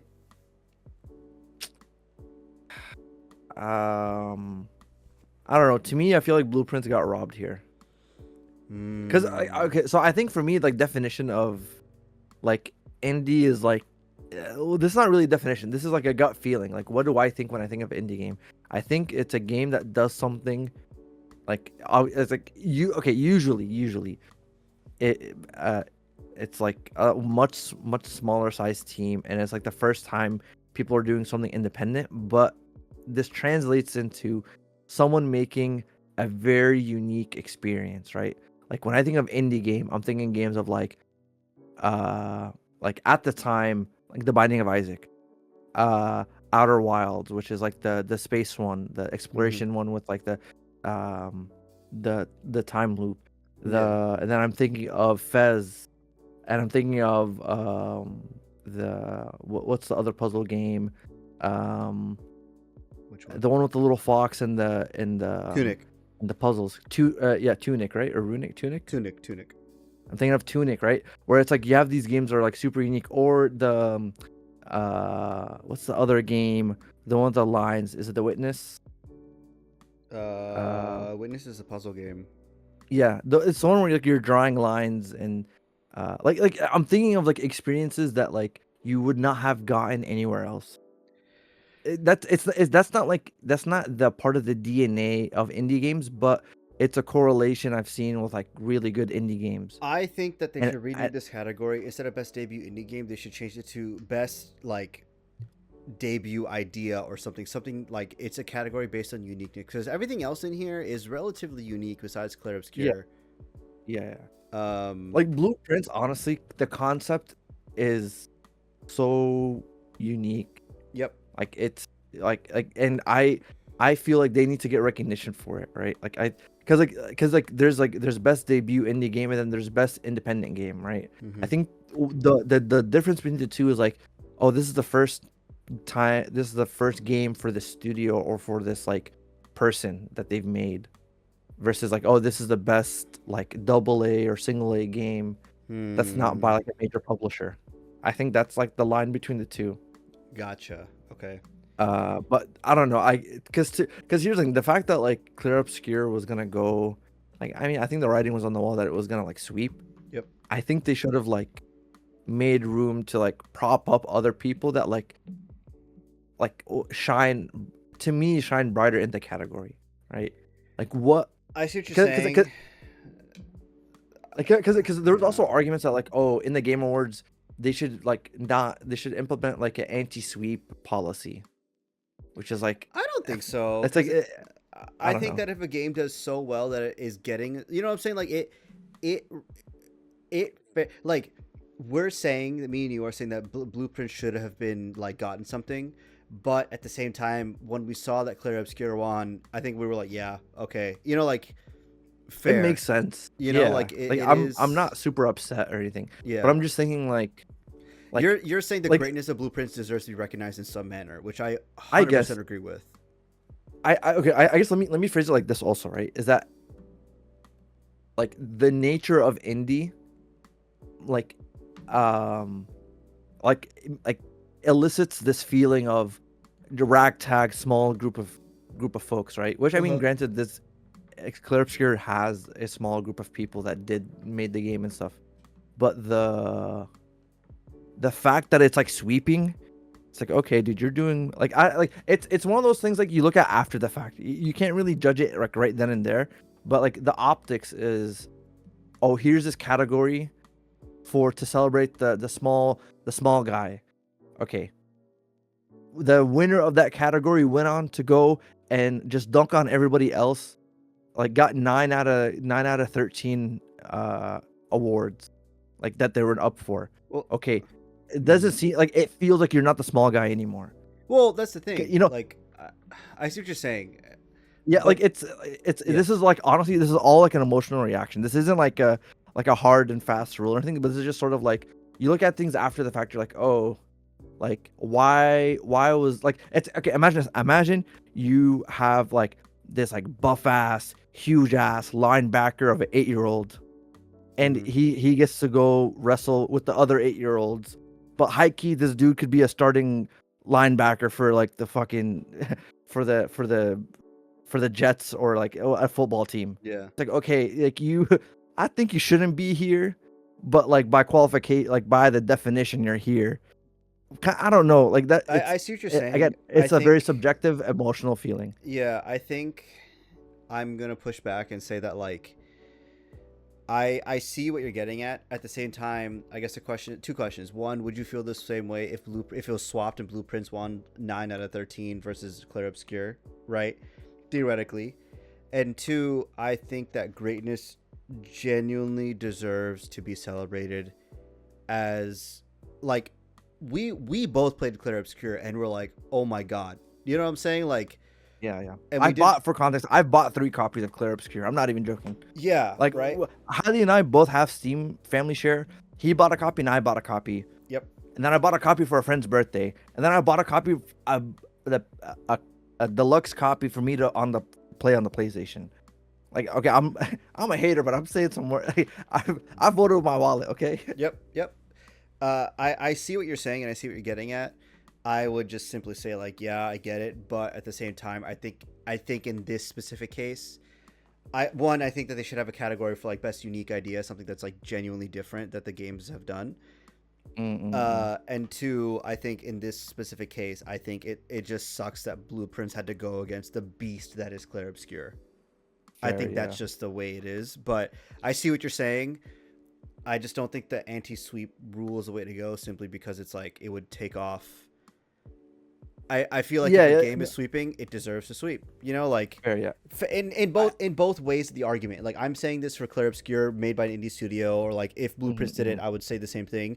But in this reverse, I'm not annoyed at this one, but I know a couple years ago I was annoyed at when Red Dead was winning everything. You know, Yeah. but Like, at the yeah, same I will time, say I real was quick, like, it deserves it. Yeah, yeah, I'm not in favor for an anti-sweep yeah, okay, thing. Like, I'm just saying specifically for an indie, where like an indie is like, okay, like you need like, I don't know, like it feels like Clear Obscure is a great game.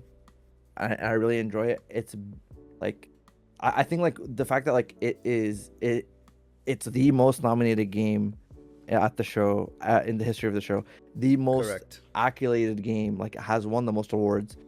Like, I don't want to say takes away from the indiness, but it feels like there's like a sense of spirit that like it's grown larger than what it was like allocated, not allocated for, but like than like it could have been, if that makes sense, right? I see what you're Like, it's saying. like it's like, so I can understand where people are like, oh, like there's this perceived notion that indie should just be this like pixel art grungy like strapped up together game that some guy's making on the last $5 that he has, Mm-hmm. kind of vibe, right? So like there's like this sort of feeling and emotion that people think about when they think about indie games, Mm-hmm. which like Clear Obscure, like when you look at it, you're like, oh, friggin' Charlie Cox is in it and Andy Serkis is in it. It's like, okay, how'd you get the you're an indie game, how'd you get this money, how'd you get these people? I don't know, like there's a notion around this, but I will say that whatever game they make next definitely does not deserve to be in this indie category for sure. oh yeah, You know what I'm for sure. saying? Like They, yeah, yeah. But yeah, but the discourse around this game is interesting. People were it was hilarious because people were like went to the one of the beach sections, and mhm. it had like really like weird music, and they're like, "This is your game of the year," and it's like, bro, you went to the worst part ever. Yeah, people Yeah, are like, anyway, it's just people. Well, we could talk about it a bit because it obviously they sweep more. So, best yeah. independent game, Claire Obscure. Okay, guys, can you? Okay, so independent. No, I'm joking. I was gonna Yeah, mixing fair it. enough. Best community support, BG3. I actually don't think they deserved this one. I think it should have been Helldivers 2 or No Man's Sky, in my opinion. Um, Yeah, I mean, I think No Man's Sky won it before, but yeah. Oh well, I think best maybe they ongoing just game, the No Man's yeah, Sky. So got him. yeah, never mind. Yeah, My bad, guys. Yeah, fair enough. Games for Impact, South of Midnight, which is really cool. Glad to see that. Innovation and accessibility, Doom: The Dark Ages. Yeah, that's not surprising. Best performance, Jennifer English, Expedition 33. Yeah. I they should have given it to Troy Baker, in my opinion. Oh, really? Oh, yeah, yeah, we talked about this. We That talked about to me, yeah. right? Okay, because okay, I am not gonna say anything. There's one nomination here. If I was a conspiracy theorist, I would think that that the that the that the panel is biased. There's one of these nominations that should not be on here for best performance. Is it the second on the list? Yeah, I'm not gonna give any reason. Ooh, I'm just gonna say okay. like okay, so okay, there's three clear obscure nominations. The game like there should have just, in my opinion, I honestly think that this second one should be replaced by the other person that we talked about. the which other person? The cane, the character with the cane in the game. Oh. I think he Yeah. deserves to be on here besides this second character, this person. I Yeah. honestly liked him in the game, the one that's here, but I don't think they deserved. I don't think they were like, It doesn't even warrant it because yeah, bro, it's crazy. It's crazy. Cause like okay, like I'm just gonna like it's not a spoiler or anything. We're just talking. The like Charlie Cox doesn't even know the impact that this game has, and people are coming up to him and be like, "Oh my god, dude, I love you in this game." He's like, "What are you talking about?" yeah, Like he doesn't because Charlie Cox doesn't play games, so he doesn't know the yeah. breadth and But that's stuff. like a So it's separate. like, That's like a separate thing. I feel like that's like but then at tangential. the same time, like it felt like okay, you could have propped another because like most categories have like 5 nominations. This one they have 6, and like one of this Charlie Cox just feels shoehorned in there. Well, okay. Oh I, yes, yes, yeah, yeah, like I yeah, yeah. think like in the grand scheme of things, right? Like if you look at it, like oh, like why, like why wasn't like I'll be honest, man, like you're telling me like you couldn't get like Norman Reedus from Death Stranding, or you couldn't get the Hmm. VA for a Millenoi or whatever from Hades, like the Hmm. because the voice acting in Hades is phenomenal, and Yeah, there's so much range and all that stuff, right? Like you're telling me like that can't show up here? I don't know. I Like see it. Yeah, I see it. I can't say much more. Else, like I'll run into spoiler stuff y- for Expedition, but I'll talk to you about it after. But I will say that Jennifer English definitely deserves the award here, in my opinion. yeah. I think, Also, if you but don't know, Jennifer English has been in the last 4 Game of the Years. Been in 3 of them. So if you correct. see her name on a thing, you might as well just play it. But Troy Baker, I can see what you're saying. Also, that you're saying he deserves it. Yeah, man. Hmm. Because there's a range of motion with the, because he got that suave That's true. Harrison Ford in the 70s or 50s or 40s, whatever, where he's beating up Nazis. I will say, I think part of it is also like that's like really good. Not to take away from his talent, obviously, but I think also people are like, if you're not an Indiana Jones mark, you're like, yeah, okay, cool, it's like whatever, you know, maybe that's like the sentiment that the judges had with it as well. Like, it's a good performance, but is it like? Let me ask you this: does it have the emotional depth that Expedition Okay, 33 bro. has? This guy wants me to laugh, cry like it's a Shakespearean play, bro. Well, that's what I'm saying. That's what I'm saying. Like when it comes to best performance, like you're looking for that range. Like, and I think Expedition Does it and have to be the range? I think that the range helps you cement your place in the category. And I'm saying like Expedition 33 has it, Silent Hill F has it, Ghost of Yote has all that. I personally don't know. I don't think that Indiana Jones and the Great Circle has that.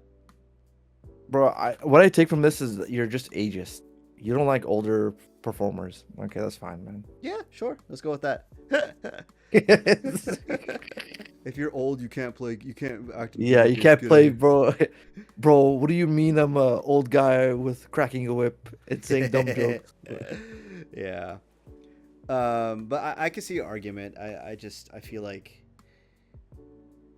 it's a stupid answer. No, I'm just kidding.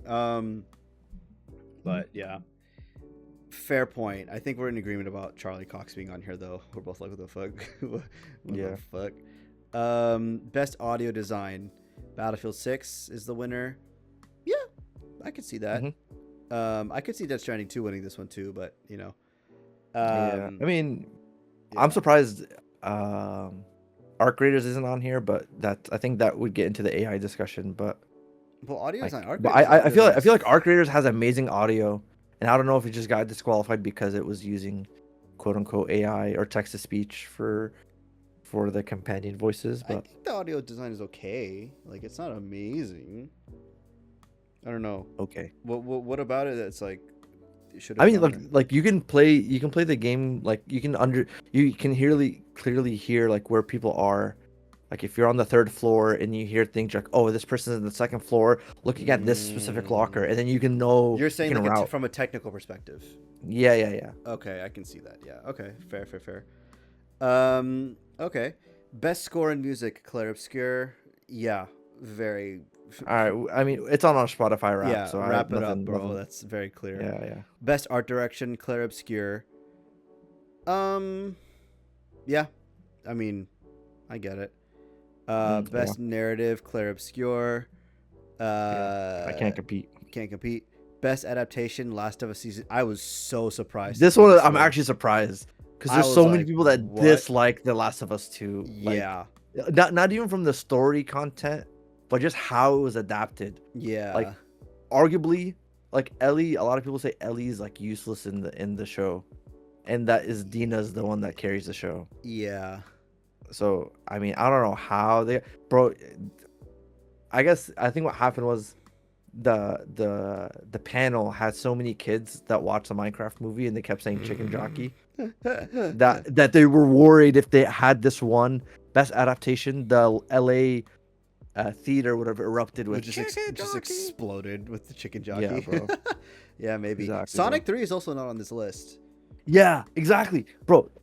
They got snubbed super hard, and Sonic 3 was really good. Yeah, man. So good, dude. When They did that. Idris Elba dirty, bro. Yep. Kanye West. They did Keanu dirty as well. Yeah, man. Yeah. Best game direction, Claire Obscure. Yep. And then game of the year, Claire Obscure, Expedition 33. Yes. Yep. And yep. There's no contention here, I think. I think Claire Obscure is the very, very clear winner. And I know the Claire winner. It's like boo. Bro, it's literally in the name. Yeah, that's true. The thing is, it's funny that they well, actually we'll talk about it in the thing here. Yeah, so let me go ahead and pull up. Yeah, so that was the Game Awards awards and the winners. Congrats to everybody. Let me pull up the announcements because this Game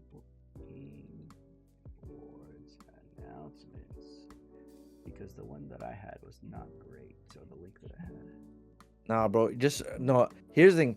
Let's try to remember. Because if it wasn't good, then if it wasn't that nice, it wasn't that good of a thing, then we shouldn't even be worried about it, right? Bro, I got the memory of a fucking goldfish. Come on, like, please. Bro, I got you. All right, I'll do it off memory. How about that? Let's do it. Okay, go for it. All right. So this is non chronological order. Okay, what did you think about the reveal of the statue being divinity? Hello? I think I'm sorry. Okay. I was, I was like I was thinking. the I was audio doing like go? a Okay. yeah. I think that the statue. So, if anyone who doesn't know, the statue reveal was Divinity Original Sin 3. There was like a trademark that like got people found, and it's like, oh, it's the same shape and things like that, and it's Divinity Original Sin 3. I think that should have been the reveal of the show. I kind of feel like the placement of when they talked about it was really weird. They just kind of threw it out there. They're like, oh yeah, this is like they did the whole like announcement of everything and things like that, but like I feel like it just kind of happened after like, oh yeah, that was what the statue was. You guys got it. It's like, oh, okay, well, but to be fair, they did do an elaborate like on stage performance, so that's kind of cool too. But yeah, dudes on the wires and flip it up in the air and getting exorcisms and whatnot. Yeah. Yeah. Honestly, I think we were both online. We're like, this has to be a reputable game that would be hype for it to warrant all this mystery and all this stuff. And I think Divinity, another game made by Larian Studios, who made Baldur's Gate 3, a 2024 game of the year, I think warrants that mystique and hype. I think looking forward to see what they would do when that game comes out. Yep. Yeah. So I mean, honestly, I'm not surprised. I'm not upset because if they came out and it was like, oh my god, split gate, but the gates to hell, and it's like, dude, go to hell, you go to hell. Yeah. So it definitely paid off. I think we both said like if it's a Larian game, it's very fair. So I'm gonna go in order on this list because I feel like we're gonna be jumping around. Fair. We have the Free Shepherd, which is you're playing a dog and it's a game about herding sheep. There's like aliens and stuff. Yeah, it's like indie kind of like cool trailer, I would say. Decrepit, which is a Souls-like combat with like dungeon crawler kind of game. Looks neat. I saw it, I was like, oh, that's like a indie game, you know, not in a bad way. But Audio Mech it's like a shoot 'em up game where your music like affects how the game plays and shoots and reacts with you. So it's kind of cool. Pragmata, we got the game is launching April 24th, and it's also launching on PC, Switch, and consoles all together. Bradley the Badger, which was kind of cool. It's like a 3D platformer, but it's like a mock platformer where they like make fun of other games and things like that. But you have the option to change your world and how you like you know how like when you go into Photoshop and you click on transform, you can mess with like you can liquefy the image or like change how it's like warp points, things like that. So that's kind of a mechanic in here, which I thought was kind of cool. Yeah, look cute. It's nice to see a platformer, which Sony, please give us a sneaky guy raccoon that's just stealing things. Badger's close enough. Yeah, that's all you get. Then we had Stupid Never Dies, which is a third-person action game. Yeah, it's like a zombie boy, like human girl love story kind of thing. So there's that. We got a reveal of Star Wars Fate of the Old Republic, which is kind of cool. Once the person stood up from the chair, I kind of was like, oh, that's Star Wars, you know? Yeah. It's the inside of the ship. You're like, yeah, it looks very Star Warsy. Yeah. I'm looking forward to this one because it's the same guy that directed the original Knights of the Old Republic in the Mass Effect trilogy. Yes. So, I mean, he knows what he's doing about stuff in space. Exactly. Except for maybe Anthem, but that's a separate discussion. We don't talk about that. We don't talk about that. Yeah, it looks cool. Then we had the Divinity like statue reveal. Um, that trailer was disgusting. Like Yeah. that was rough to watch, and I was like, whoa, this is tough. Like I watched the whole Mhm. thing, and at the end of it, I was like, bro, that was a lot, you know. Mhm. But it's Larian did come out and say like, we're doing it that way because we're telling the audience like, hey, we're not gonna treat you like a like an idiot, and this is like an adult game, so just letting you know like this is the kind of stuff you'll see. So it's like, okay, I respect like the honesty of it at least, Mhm.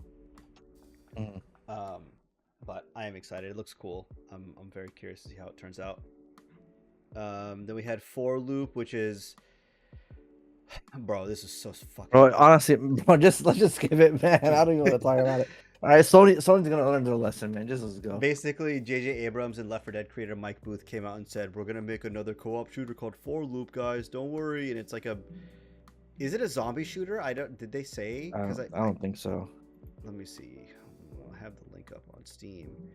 Oh, it's like an alien shooter. Think Left 4 Dead, but with like mechs and aliens, things like that. And it's like they try to do like the whole like personality. Like the trailer looked interesting, but then like the more I saw of it, the more I'm like, oh, I don't care for this kind of game anymore, personally.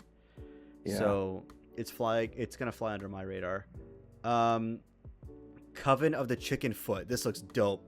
Which is it's like about an elderly lady and like her animal like companion. She's like a witch, and you have to like do like a little like it's like an adventure game, I believe. So it honestly looks pretty cute, and I am definitely I think I'm gonna play it. I think I have it on my wish list right now because it looks cool, just from an art style perspective. But what about you? What do you think? Looked okay. Didn't really. I think the art style was really nice. Yeah, But yeah. I agree. Um, then we had Ontos, which is it's like Soma, which is like a psychological first person like It's made by the game. Amnesia developers. Yeah, so I'm sure this will be fire. But yeah. Then we had Resident Evil Requiem. We had the Leon trailer, and it's like Leon is so tired. Oldie just He's catching up back to for him. one more mission. Yeah. I don't know. That's what they keep saying. They keep pulling me out of retirement for this. Yeah, it looks cool. I'm excited. I think, everyone knew since the leak and stuff like that. I think this was also worthy of being the final reveal. But also at the same time, I guess they did reveal the game in general already, so having it be the final reveal might have been like a little weird. Yeah. Then we have Order of the Leaking Star, which is a puzzle adventure game. Yeah, looks cool.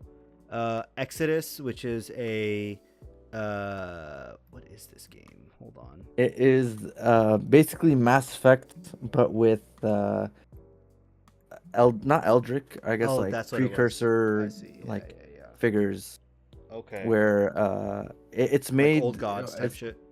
yeah. And like you're the one that could wield the Celestials, I think is what they're called.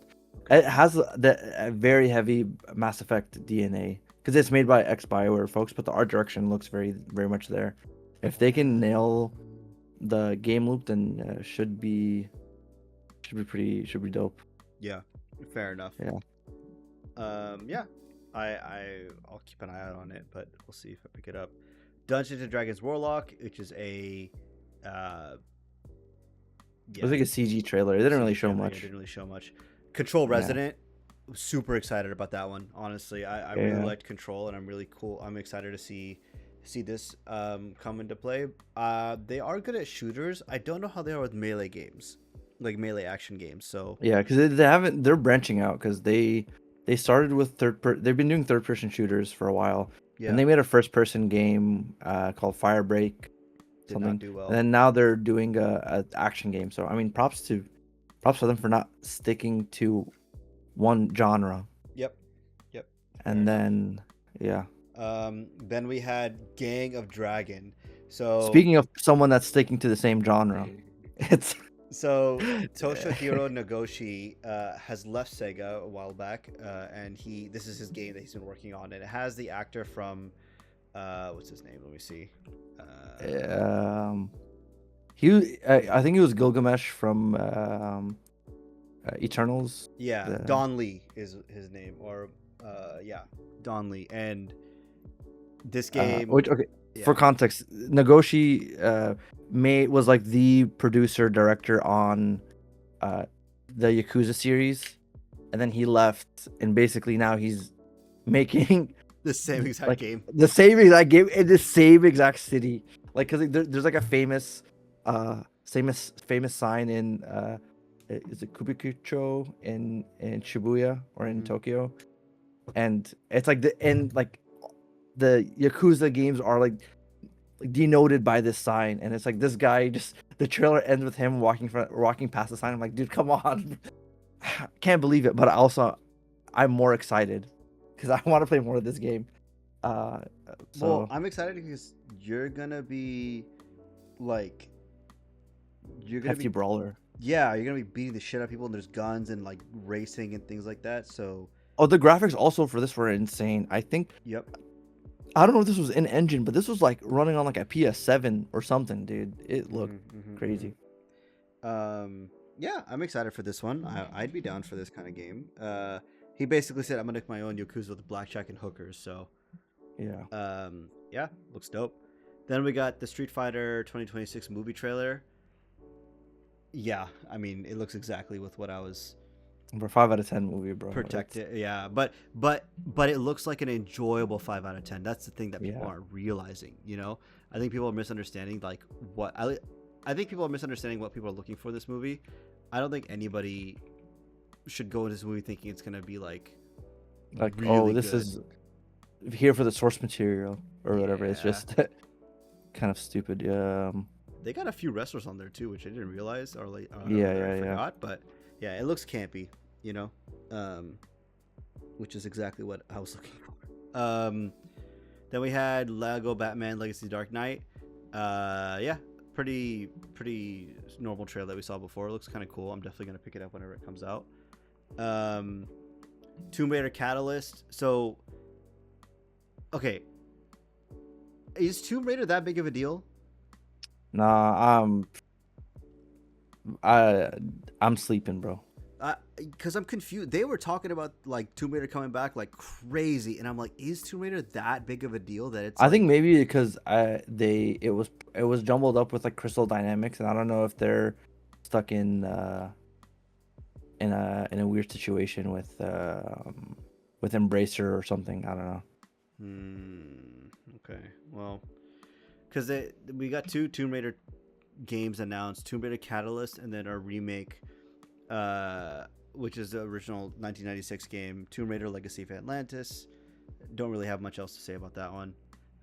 The Forest 3, I swear, Forest 2 just came out, honestly, but Yeah, I yeah, like that. At least they're changing the setting. It's not in a typical Island. forest. It's in a it's in space basically. So like I don't know how they're gonna handle Mm, that. Yeah. nice. Okay. Then we have Invincible versus a new character was shown off, Elemental. Um, I think this game is suffering from having characters who just do the same shit, fly and punch, and they need to figure out how to make it more interesting from a visual Mm. perspective, you know. Um, but yeah, Orbitals, which is a co-op like space game. It's like a split screen game for Switch 2. Diablo 4, Lord of Hatred trailer. Marvel Rivals, he's here finally. Deadpool. Um, I'm honestly surprised they held up for this long of putting Deadpool in, but you know, um, not in a bad way. I just thought they'd put him in a lot sooner, you know. Yeah. But now we're gonna get the most like insufferable people being like, "Oh, I'm Deadpool. I'm gonna be the character." You know, like it's gonna be great for anybody on that game. Good luck to you all. Yeah. Um, 007 First Light. We had the bad guy show up, which is Bama, played by Lenny Kravitz. Uh, Yeah. This was weird, man. yeah, very much so. But you know, I I'm here for it. You know, I'm not against it. I just did not think that they would be doing it that way. I wasn't Um, sure if he's an actor really, but I don't know. apparently so. I don't know.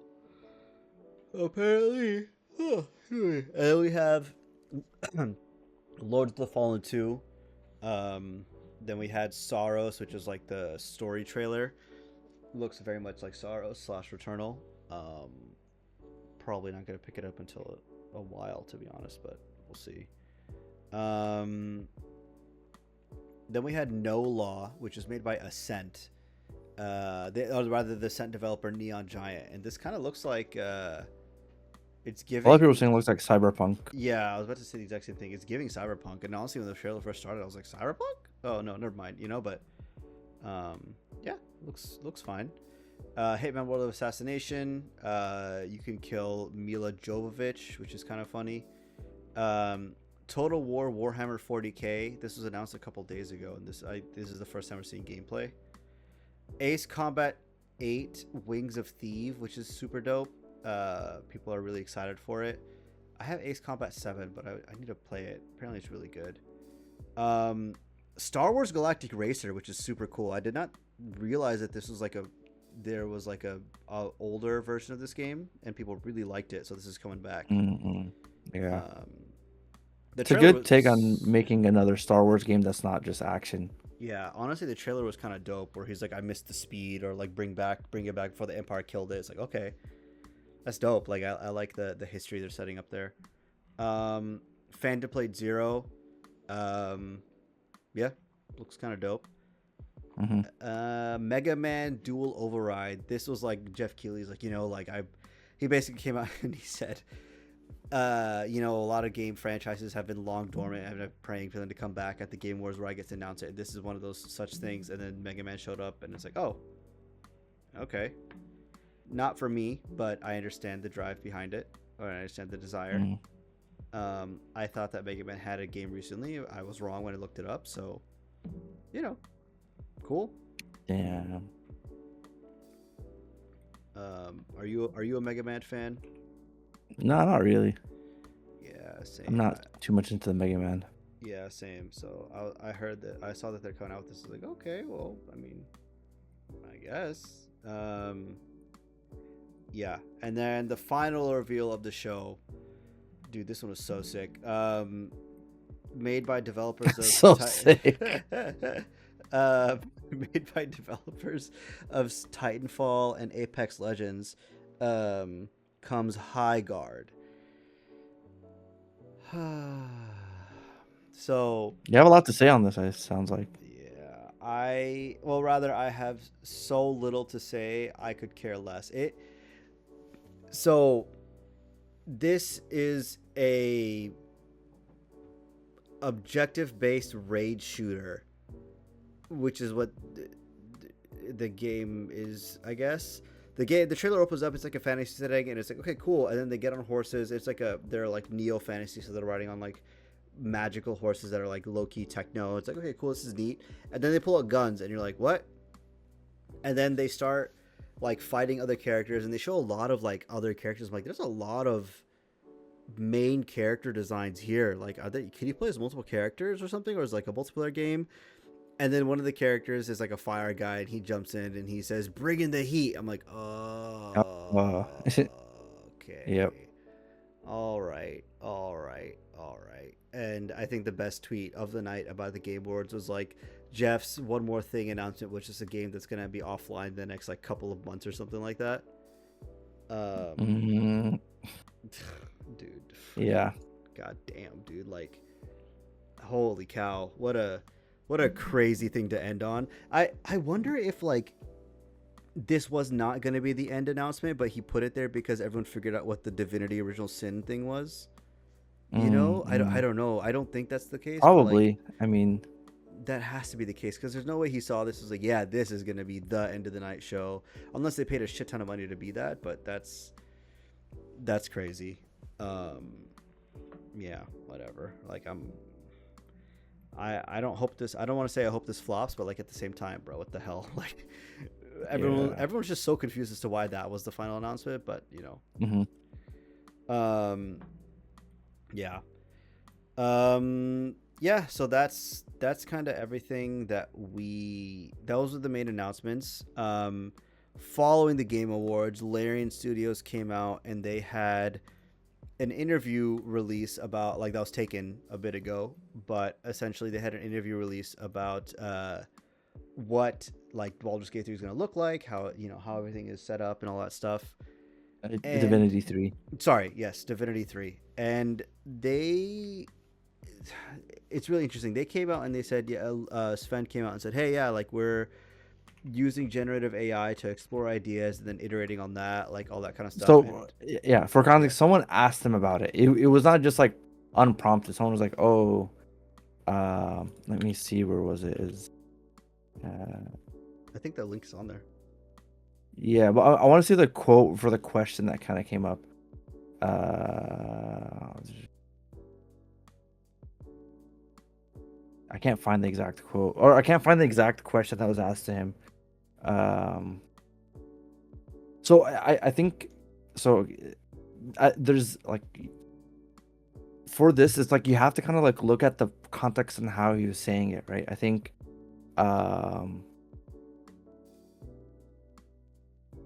like for context, I was saying, okay, like I'll read an excerpt here, to kind of set up the context. So he was saying that Larian is trying to find ways to cut down on development time and aims to finish Divinity in less time than Baldur's Gate, which took 6 years to make, because of like COVID-19. And he was saying that like part of the creative process is that like you, it's something that like you can't like exactly accelerate, but because like there's sometimes like you have to implement an idea, and then in the middle of you implementing it, you realize it's not going to work. So there's part of this way of trying to kind of like figure out what works and what doesn't work faster. Yep.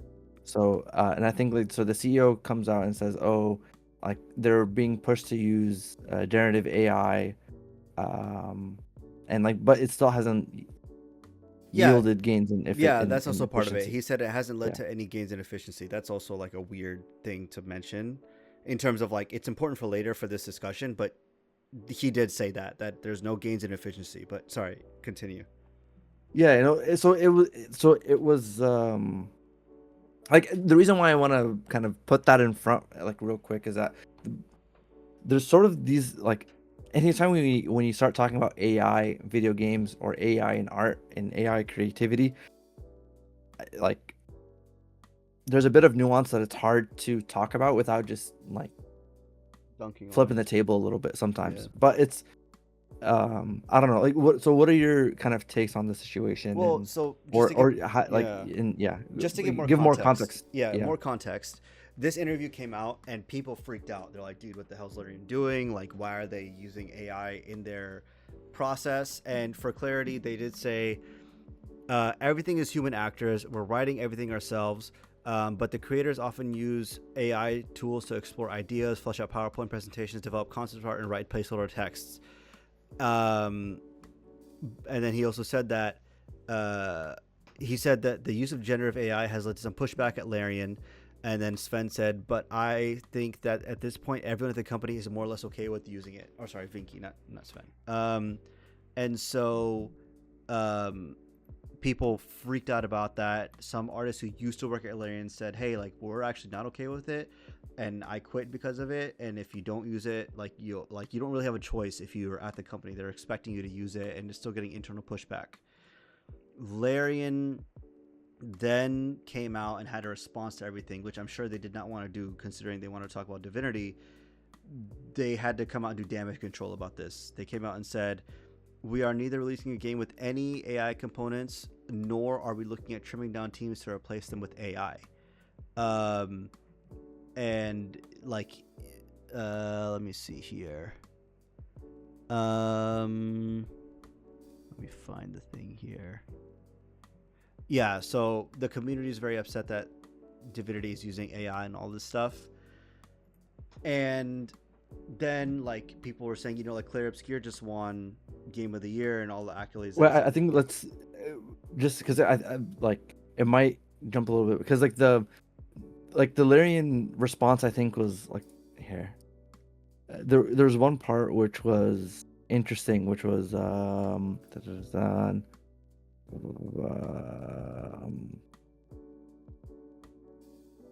dude, he had okay. Yeah, so basically the CEO was like, "Holy fuck, guys!" Verbatim, we're not pushing hard to replace concept artists with AI. They're hiring teams of artists, and they already have like they have 72 artists, and 23 of them are concept artists, and they're hiring more. So like the idea was sort of like from the quote, it's like we use AI tools to explore references, just like we use Google and art books at very early ideas of ideation stage to kind of get a rough outline of how things would look, right? Mm-hmm.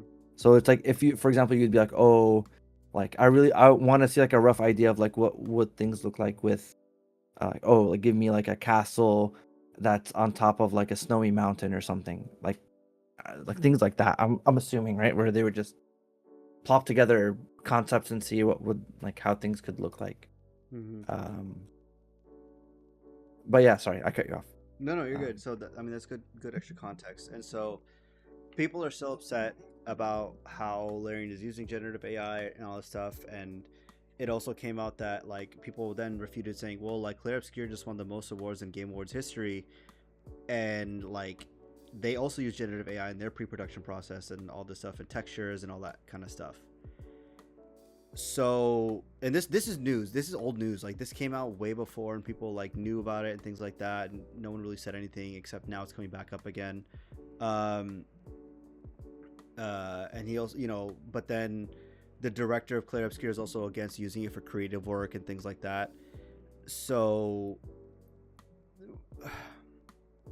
it is a very interesting. So there was a tweet made by Shy Vortex on Twitter, which initially I think I agreed with, but since then my mind has changed. But I think it's a very good point. So, they basically came out and said, learn the differences between AI slop and use cases where it can actually help, and stages where it can speed up workflow, not always black and white.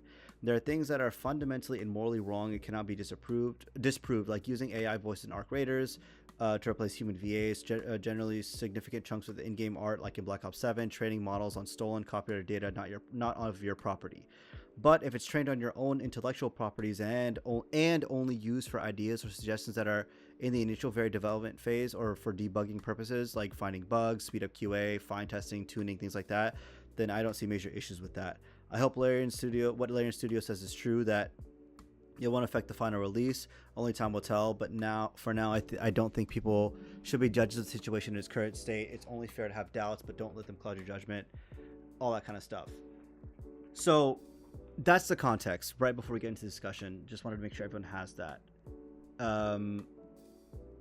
I personally think that if there's multiple points, but the first point I want to make is that if a company is going to come out and say we're going to use generative AI to speed up the workflow, or AI to speed up our workflow and all this stuff, and bring it up and talk about it in any interviews, they have to be so explicitly clear on how they're using it, or risk facing the backlash that they're facing now. I mean, yeah, sure. I think, I don't know. Like it's multi-fat. Like I don't think it's multi. Like there's multiple reasons for people to get upset For sure. on things, right? Like if people are like, oh, this is gonna mess up like the cost of it's gonna mess up like the cost of electricity, the environment, blah blah blah blah. Like there's a lot of like the sub discussions for things to get upset, but I think part of it is like some people are looking at this as like, oh, you're trading convenience for quality for convenience, where it's like you're taking a shortcut, and like I feel like I'm already getting screwed as a consumer, and you're trying to cut corners and still charge me the same. Like what the hell's going on? Blah blah. I don't know. But yeah, so I do agree that there needs to be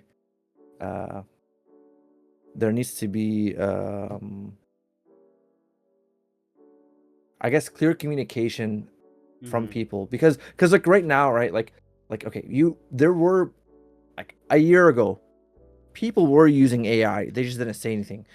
That the freaking Call of Duty Santa zombie with the 5 fingers, or like the 7 fingers. Yeah. Like okay, like that they've been doing that before, and then now the Studio Ghibli art, like that's like blatantly ugly, and like why are you even doing that kind of thing, right? Um, so I don't know. Here, like it's weird, right? Because like like you have the 2025 winner, and the 2024 Game of the Year winners saying what they're saying, right? And that everybody loved what they had worked on, and like and like that's their sort of view on AI, right? The artists themselves that are creating, right? Um, so I don't know, right? So It's yeah, as someone who consumes these products and is also anti AI, I can't help but it's a little bit of like I know what I'm doing in a sense that like, oh, I'm recontextualizing my thoughts or rethinking about it because now that Larian is coming out and saying it, I'm like, oh shoot, but I like Larian, you know. So that's definitely a part of it, and I don't want to pretend that it's not. I'm being honest, like that's going through my head, but I am saying that like I think that tweet that I pulled up did a very good job of saying like, look, if you're gonna use generative AI, specifically generative AI, to build into the creative process, even if it's pre-production, even if it's concept art, in my opinion, unless that generative AI is trained on your materials and your materials alone that you've explicitly given consent for, I don't think it's an ethical use of AI to use it for pre-production, specifically the creative workflow. Because even if you're using it to like just do very initial concept arts and like all that stuff, I think that using a tool that is known to take artists' work without credit, without like consideration and all that stuff and consent, and just feed it into the machine to output whatever results that you technically want by searching. In my opinion, I think that's an unethical use of the AI stuff. It's not about like but I mean, like but at that point, it's yeah. like, what's the difference between that and like Googling? So I would say Googling, I mean, you like Googling and creating a mood boards. That's what people do when they create art and references, things like that. But you're pulling from real life inspiration and you're giving them credit, whether that's clicking on their links, whether that's like, because you know, like when you do create a mood board or like whatever, when you're on a project like this, you have to like get the assets properly if you want to reference it. You know what I'm saying? Like yeah. you're looking at, oh, like this artist made the design for the Red Prince in Divinity Original Sin 2. They like with the inspirations coming from here. Like I can point to an artist online and say this is where this is coming from, like all that kind of stuff, you know. But with the generative AI, it removes all that identity and all that kind of stuff, you know. However, I think, and this ties into the last link that we have on here.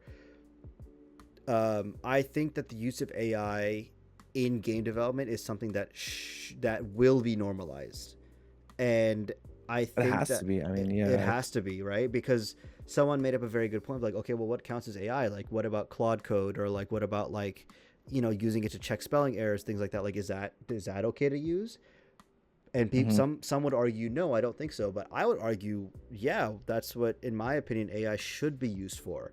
But I don't consider it the same level of like what Arc Raiders is doing, or like what, like, again, in the I don't know. specifics, you know. Like okay, like if you're getting to like code aspect, you can argue that like code is like intellectual property, right? Like in the same way art is.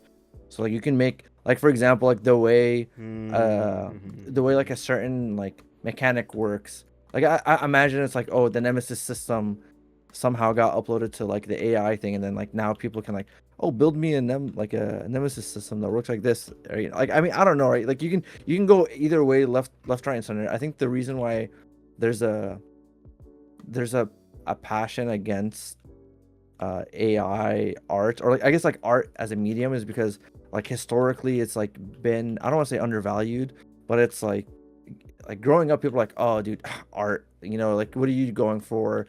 Oh, you're doing music? Oh wow, I'm gonna do something. Like I guess like people value or respect uh I guess non-traditional I guess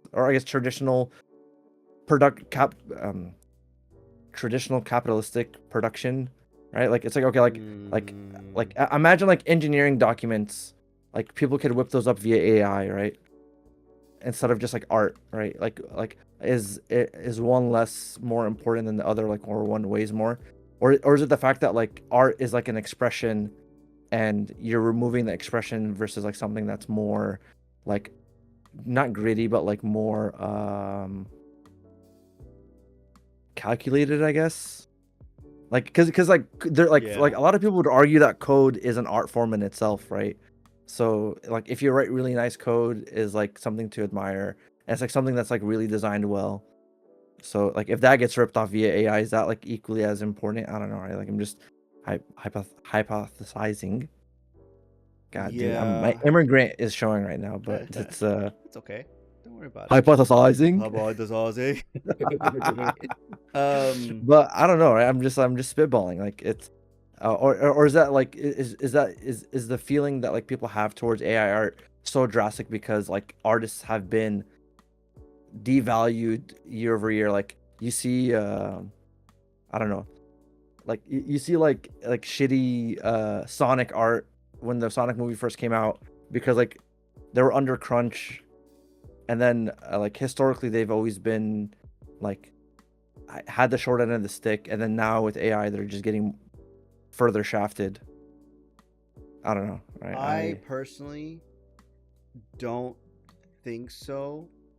Like, I see the argument you're making, but I don't think that's the issue here. I think the issue is that like the AI tool inherently is a unethical tool from the perspective of like it's like you were saying. I don't know how it works with coding specifically. I understood coding to be like they're pulling from public libraries and they can build whatever based off of that.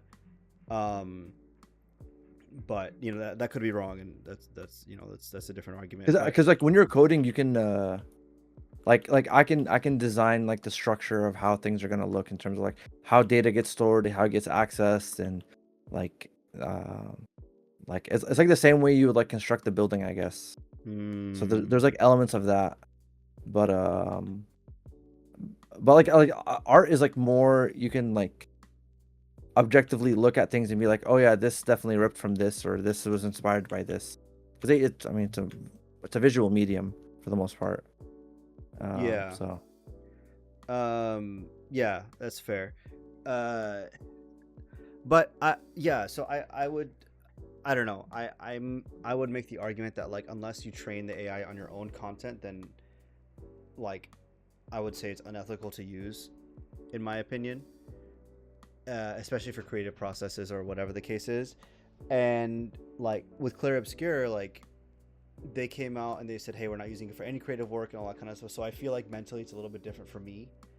Um, and you hear artists at Larian saying, hey, we don't want to use it for this work. Like it's not, we don't like using it for that, you know? yeah. So I think the idea that like the fact that they're being pushed to use it in hopes of optimization, which is not saving them any time, like what are you gonna do? And the way that Larian Yeah. makes their games, they put their games in pre-production for a long ass time. You know what I'm saying? So like they're in early access for a bit. You can bet your ass that in early access they're gonna have a ton of AI assets and things like that, or they would as placeholders if they're using it for the pre-production phase and all that kind of stuff. You know, like Yeah. I mean, I guess also depends what pre-production means, because correct. That's pre-production also true. could be just like the demo that they show internally, not like whatever leaves the door. That's true. Um, And they did say that hey, this is not coming. This is not going to any like there will be no end AI assets in the end of the like product. yeah. Because I don't know, like it's because there was a quote from what was that? Who was it? I think I was trying to remember. Because there was definitely a quote from like Skill Up on YouTube where he was like, "Oh, like part of it is like you have to, I don't want to say trust, but I think it was he was like, oh, like you have to listen to the people that are making games, right? Like we haven't made a game, Correct. so Yeah. like so for them like they know, like they obviously know how to make a good game, right? So it's one of those things where it's like, okay, like like would I get upset at like Gordon Ramsay for buying something from like Walmart and like using that to make it in his restaurant? I know that analogy is not like exactly one to one, but But you'll it's a trust the thing of chef like, essentially. yeah, it's like, okay, like they have way more experience doing this than I do. I'm like, all right, man, I guess like I can approach it with a level of like, oh, my gut is like feeling a bit weird about this, but there has to be something there, kind of thing, Yeah, like yeah. No, that's because completely fair. because the thing that like the Larian, like Sven was saying, was like, there was a quote, it was along the lines of like, oh hey, like we have to, like, it's one of those like adapt or sync moments where it's like, oh, you have to at least try it out, right? Because like you're like like they have in the tech world, like there's elements of like you want to make sure that like you're on par with things, right? If this is the move for things, you want to make sure that like you're on the trend at least, or riding the wave. You don't want to get left behind, right? uh like it's when it comes to tech. So like Yeah, they have to try it out and see, right? Because like, hey, maybe this is something that's like worthwhile, or like this is something that's gonna like blow up right in their face, right? Like only one way to find out. um and like I can understand from like I use it, I use AI just to do like summaries and like rewording things, mm-hmm, like mm-hmm. in my personal life or like my work life. Like but it's hard for me to like do like, hey, write this, uh like, oh, like write this piece of code to do this thing or blah blah blah, Yeah, and yeah. only like time will tell like how this will play out. But I would agree that like I don't make games, right? I don't know how. I all I know is that it's very difficult, and I know it takes a lot of time, and I know it takes like that people are crunched to shit when it comes to making games, Yeah, and yeah, that's yeah. not something that we should advocate for. And if AI is a solution to like help that process along, all for it. I'm just standing my personal line is that if it's used in the like art creative process and it's not fed off of your own like models, things like that, that is in my opinion an unethical use of AI, and I'm not personally okay with it. With Arc Raiders, they went ahead and I think they paid actors to come in and read their lines, and then Yeah. they remix their lines, and that's, I would Which categorize I'll be that. honest, bro, I'm gonna be. Yeah. I would even call that AI. That's just text to speech. We've had that since like Windows 90 something, bro. Like we've had text to speech for a long time. Yeah. I would not, like, that's the thing. I like I think we were also talking about this or I think I was talking about this with my wife, that like everything now is just people are just branding it as AI just for the sake of the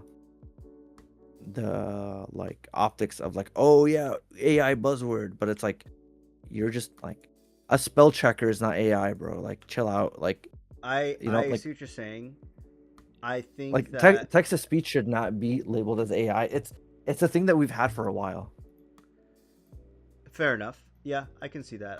I won't argue that point just because it's like that totally makes sense. I get it. Like I guess I guess like if I'm being semantic about it, like I think there is like, I think the crux of it is like, what do you do with like like in, generation of things where it doesn't involve a human, or like slash generation based on like something that isn't inherently your own property, right? I think that's like two things, right? Like it's Yeah. like if I were to get all of Samuel L. Jackson's movies and then feed him through like some model and be like, all right, I'll have Samuel L. Jackson voice a character in my game. Okay, that's obviously not right.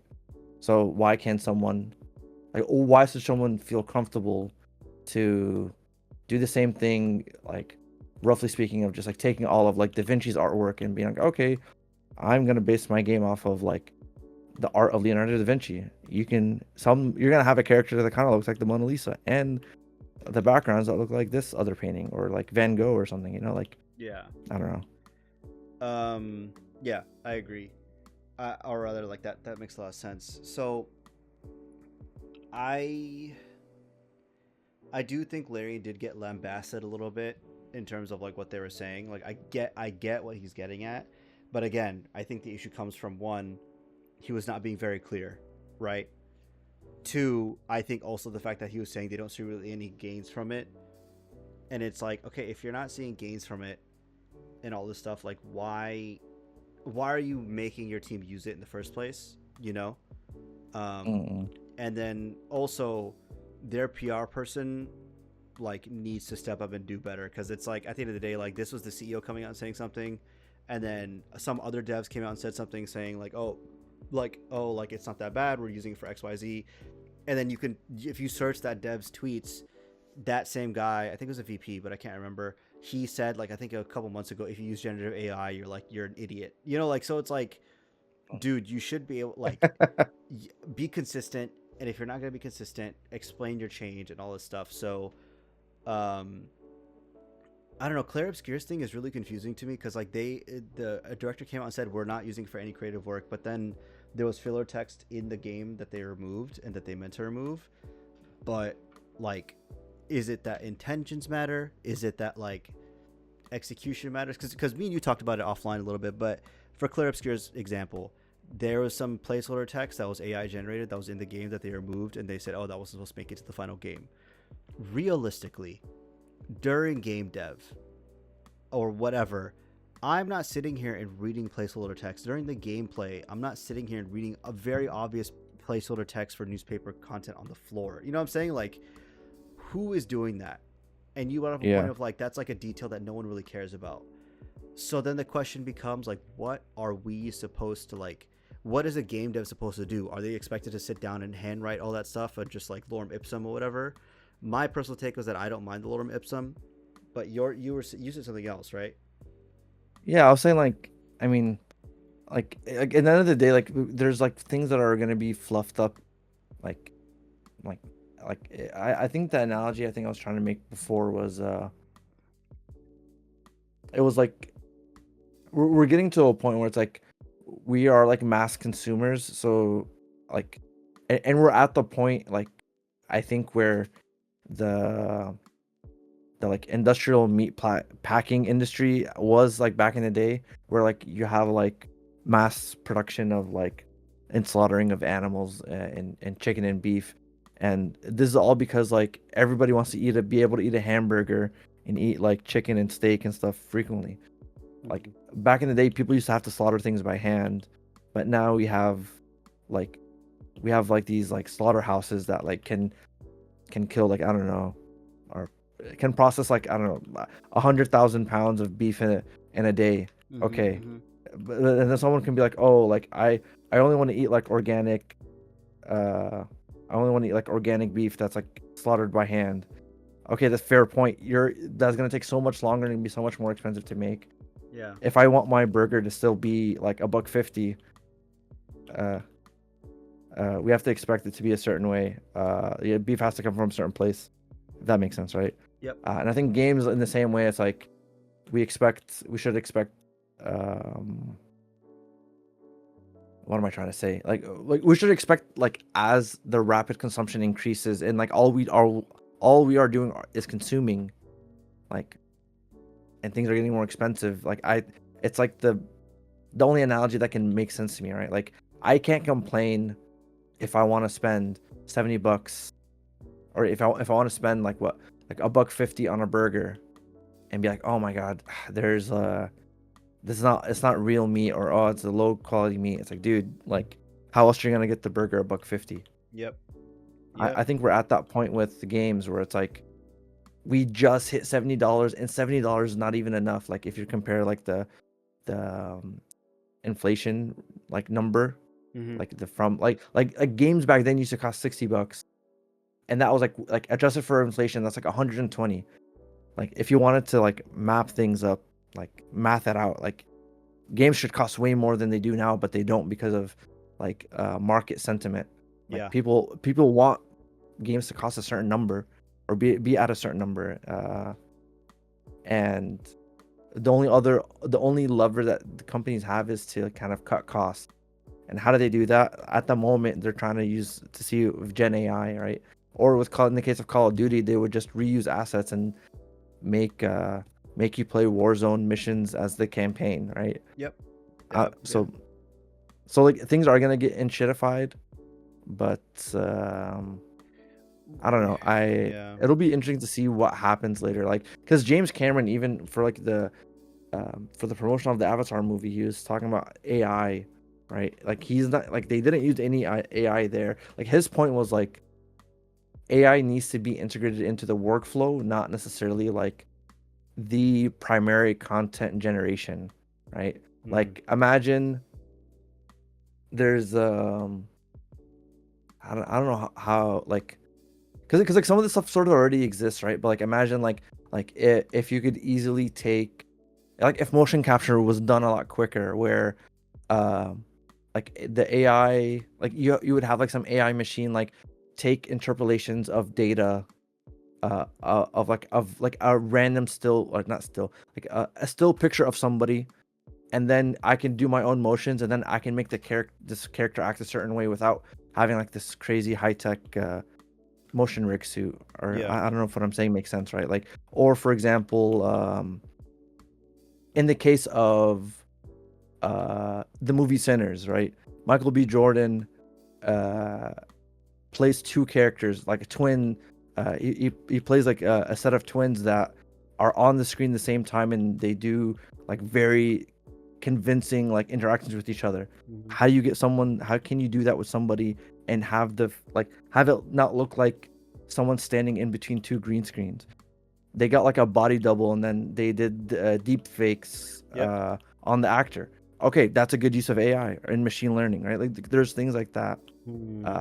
Like, and I think that's like where James Cameron is thinking about like what would be the equivalent in the game development pipeline, right? I don't personally know, Yeah. but that's something that like I think needs to be investigated. Yeah, that's a good point.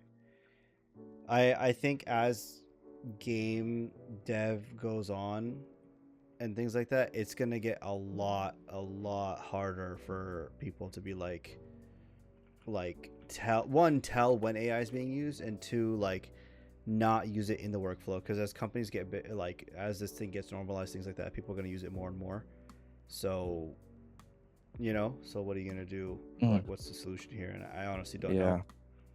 Yeah, yeah. I think if it can get to if we can get to a point where, because like my expectations, I know it said like uh, consumers are gonna get priced out. Mm-hmm. Um, uh, my thought it would be that um, it's gonna at some point, large language models would like people already do run them home, but I would think that like you can get to a point where like you could run your own AI model at home or locally. And if you can do that, then you can feed your own models and do your own things. Like they're like I think we're still early on in like the life cycle. If it Yep. gets to a point where it's like you can do your own thing, I think people would opt into just feeding all their art assets and just because the concern is like right now it's like, okay, if I want to make something in my own style, I have to upload all my intellectual property up to the giant like base uh, of art, Yeah. and then have it be like learned for the rest of the pool. But if you don't want to do that, then you could potentially just run your own things locally, and just but like I think that's gonna take a while for us to get there. Uh, Yeah. uh, Yeah, that's true. And I mean, with the way that things are going, they don't want people to yeah, own shit. So I don't think that'll be the case. yeah. Um, yeah, I don't I don't know know. what this is gonna look like. Yeah. For Um, me, I think I think there needs to be a little bit of benefit of the doubt. For like, I would say honestly, if this was Activision saying this, like I would be like, nah, bro, get this out of here. mhm. But I think it's the fact that Larian and like the Sandfall Interactive have came out and said this. Yeah, I'm like, okay, like I can, like it's like they are testing like what can be done, right? Like, and they're just being a bit transparent about it. yep. I Which I think which I do to their appreciate. I do like appreciate the to their transparency. detriment, honestly, right? Like I think Yeah, like I don't know, it's tough. yeah. Because like I'll say this, dude. Like when I was working, or like when I'm working before, like my company had a policy about AI. Hmm. For sure, people were definitely using Chat GPT. like we had a hard like anti chat GPT policy, and then they're like I would literally be on like hang out with somebody, and then, oh dude, what do you have open? Oh, I have Claude chat GPT open. I'm like, bro, and I'm seeing them like copy paste straight shit. I'm like, Yeah. dude, you're like yeah, I don't know, like people are gonna do what they want to do in the end of the day. So it's, I don't know, Yeah. it's an interesting spot here. Very much so. Very, Yeah. very much so. And I honestly don't know. I don't know what the solution is, and I don't think anybody does. You know, because like we said, crunch is a very real thing in the games industry, and Yeah, yeah. if you need this tool to like remove it, then like you should, in my opinion, right? I mean, that's not a crazy thing to say. I feel like, Yeah. I'm curious to see how this would impact like the rest of, like, because I would assume the features and the bugs would be the place where this would be going into, right? Like, I think because game development is just not exclusively art, right? It is yeah, features, true. it is all this other stuff, Yep. and it's mechanics and design. Like, are people just upset just because this is art, Yeah, that's a good point. or Because I mean, like you said, I mean, the questions are not being asked. Like, dude, they used it for code. Are people gonna be like, oh, that's fine? And then, as someone from yeah, a computer science background, like, you can ask a very valid question, like, okay, well, why is that fine and not like the art perspective? Because they're both yeah, human man. expressions in just a different way, you know. Yeah, man. Um, I'm just saying, so bro. Y'all just got it out for the tech, bro. Poor got 'em! we old tech, bro, making. I don't know. Yeah, I mean, so that's the main. That is our auto podcast. Anything that you wanted to bring up? Anything else you wanted to say, or I'm gonna be honest, bro. The last 20 minutes of the podcast, I booted up Arc Raiders just to get my last 500,000. bro, what the fuck? Bro, listen, it's a struggle out here, man. I hope you don't. I hope you don't get Bro, it. dude, guys, I got on the fucking podcast. I got on at 8:30. It's 11:18, bro. I need my. Let me just get on here, Bro, it's 1:18 of my time, and I'm on here doing it for you guys, not on the fucking thing. But bro. Oh my god, listen, man. I gave coherent thoughts. I spoke a lot. I'm just saying, man. Anyways, that's true. But you see, yeah, yeah. I think that's it, right? Anything else? Sorry, say that one more time. See, he's already he's fading. No, shut up, please. Someone is yelling in my ear about having a dance party. But yeah, that's the podcast for this week. Thank you guys for listening. Oh, where's the Discord? Damn. Do you have any final words then? Why do you always throw that to me? You don't have anything final to say. My final words are: make shit, do shit, have fun. You know, enjoy the process of making shit, and play Clear Obscure if you haven't. It deserves it. Deserves all the rewards, and it's really good. So yeah, that's it from us. Y'all have a good one. Cool. Take care. Bye.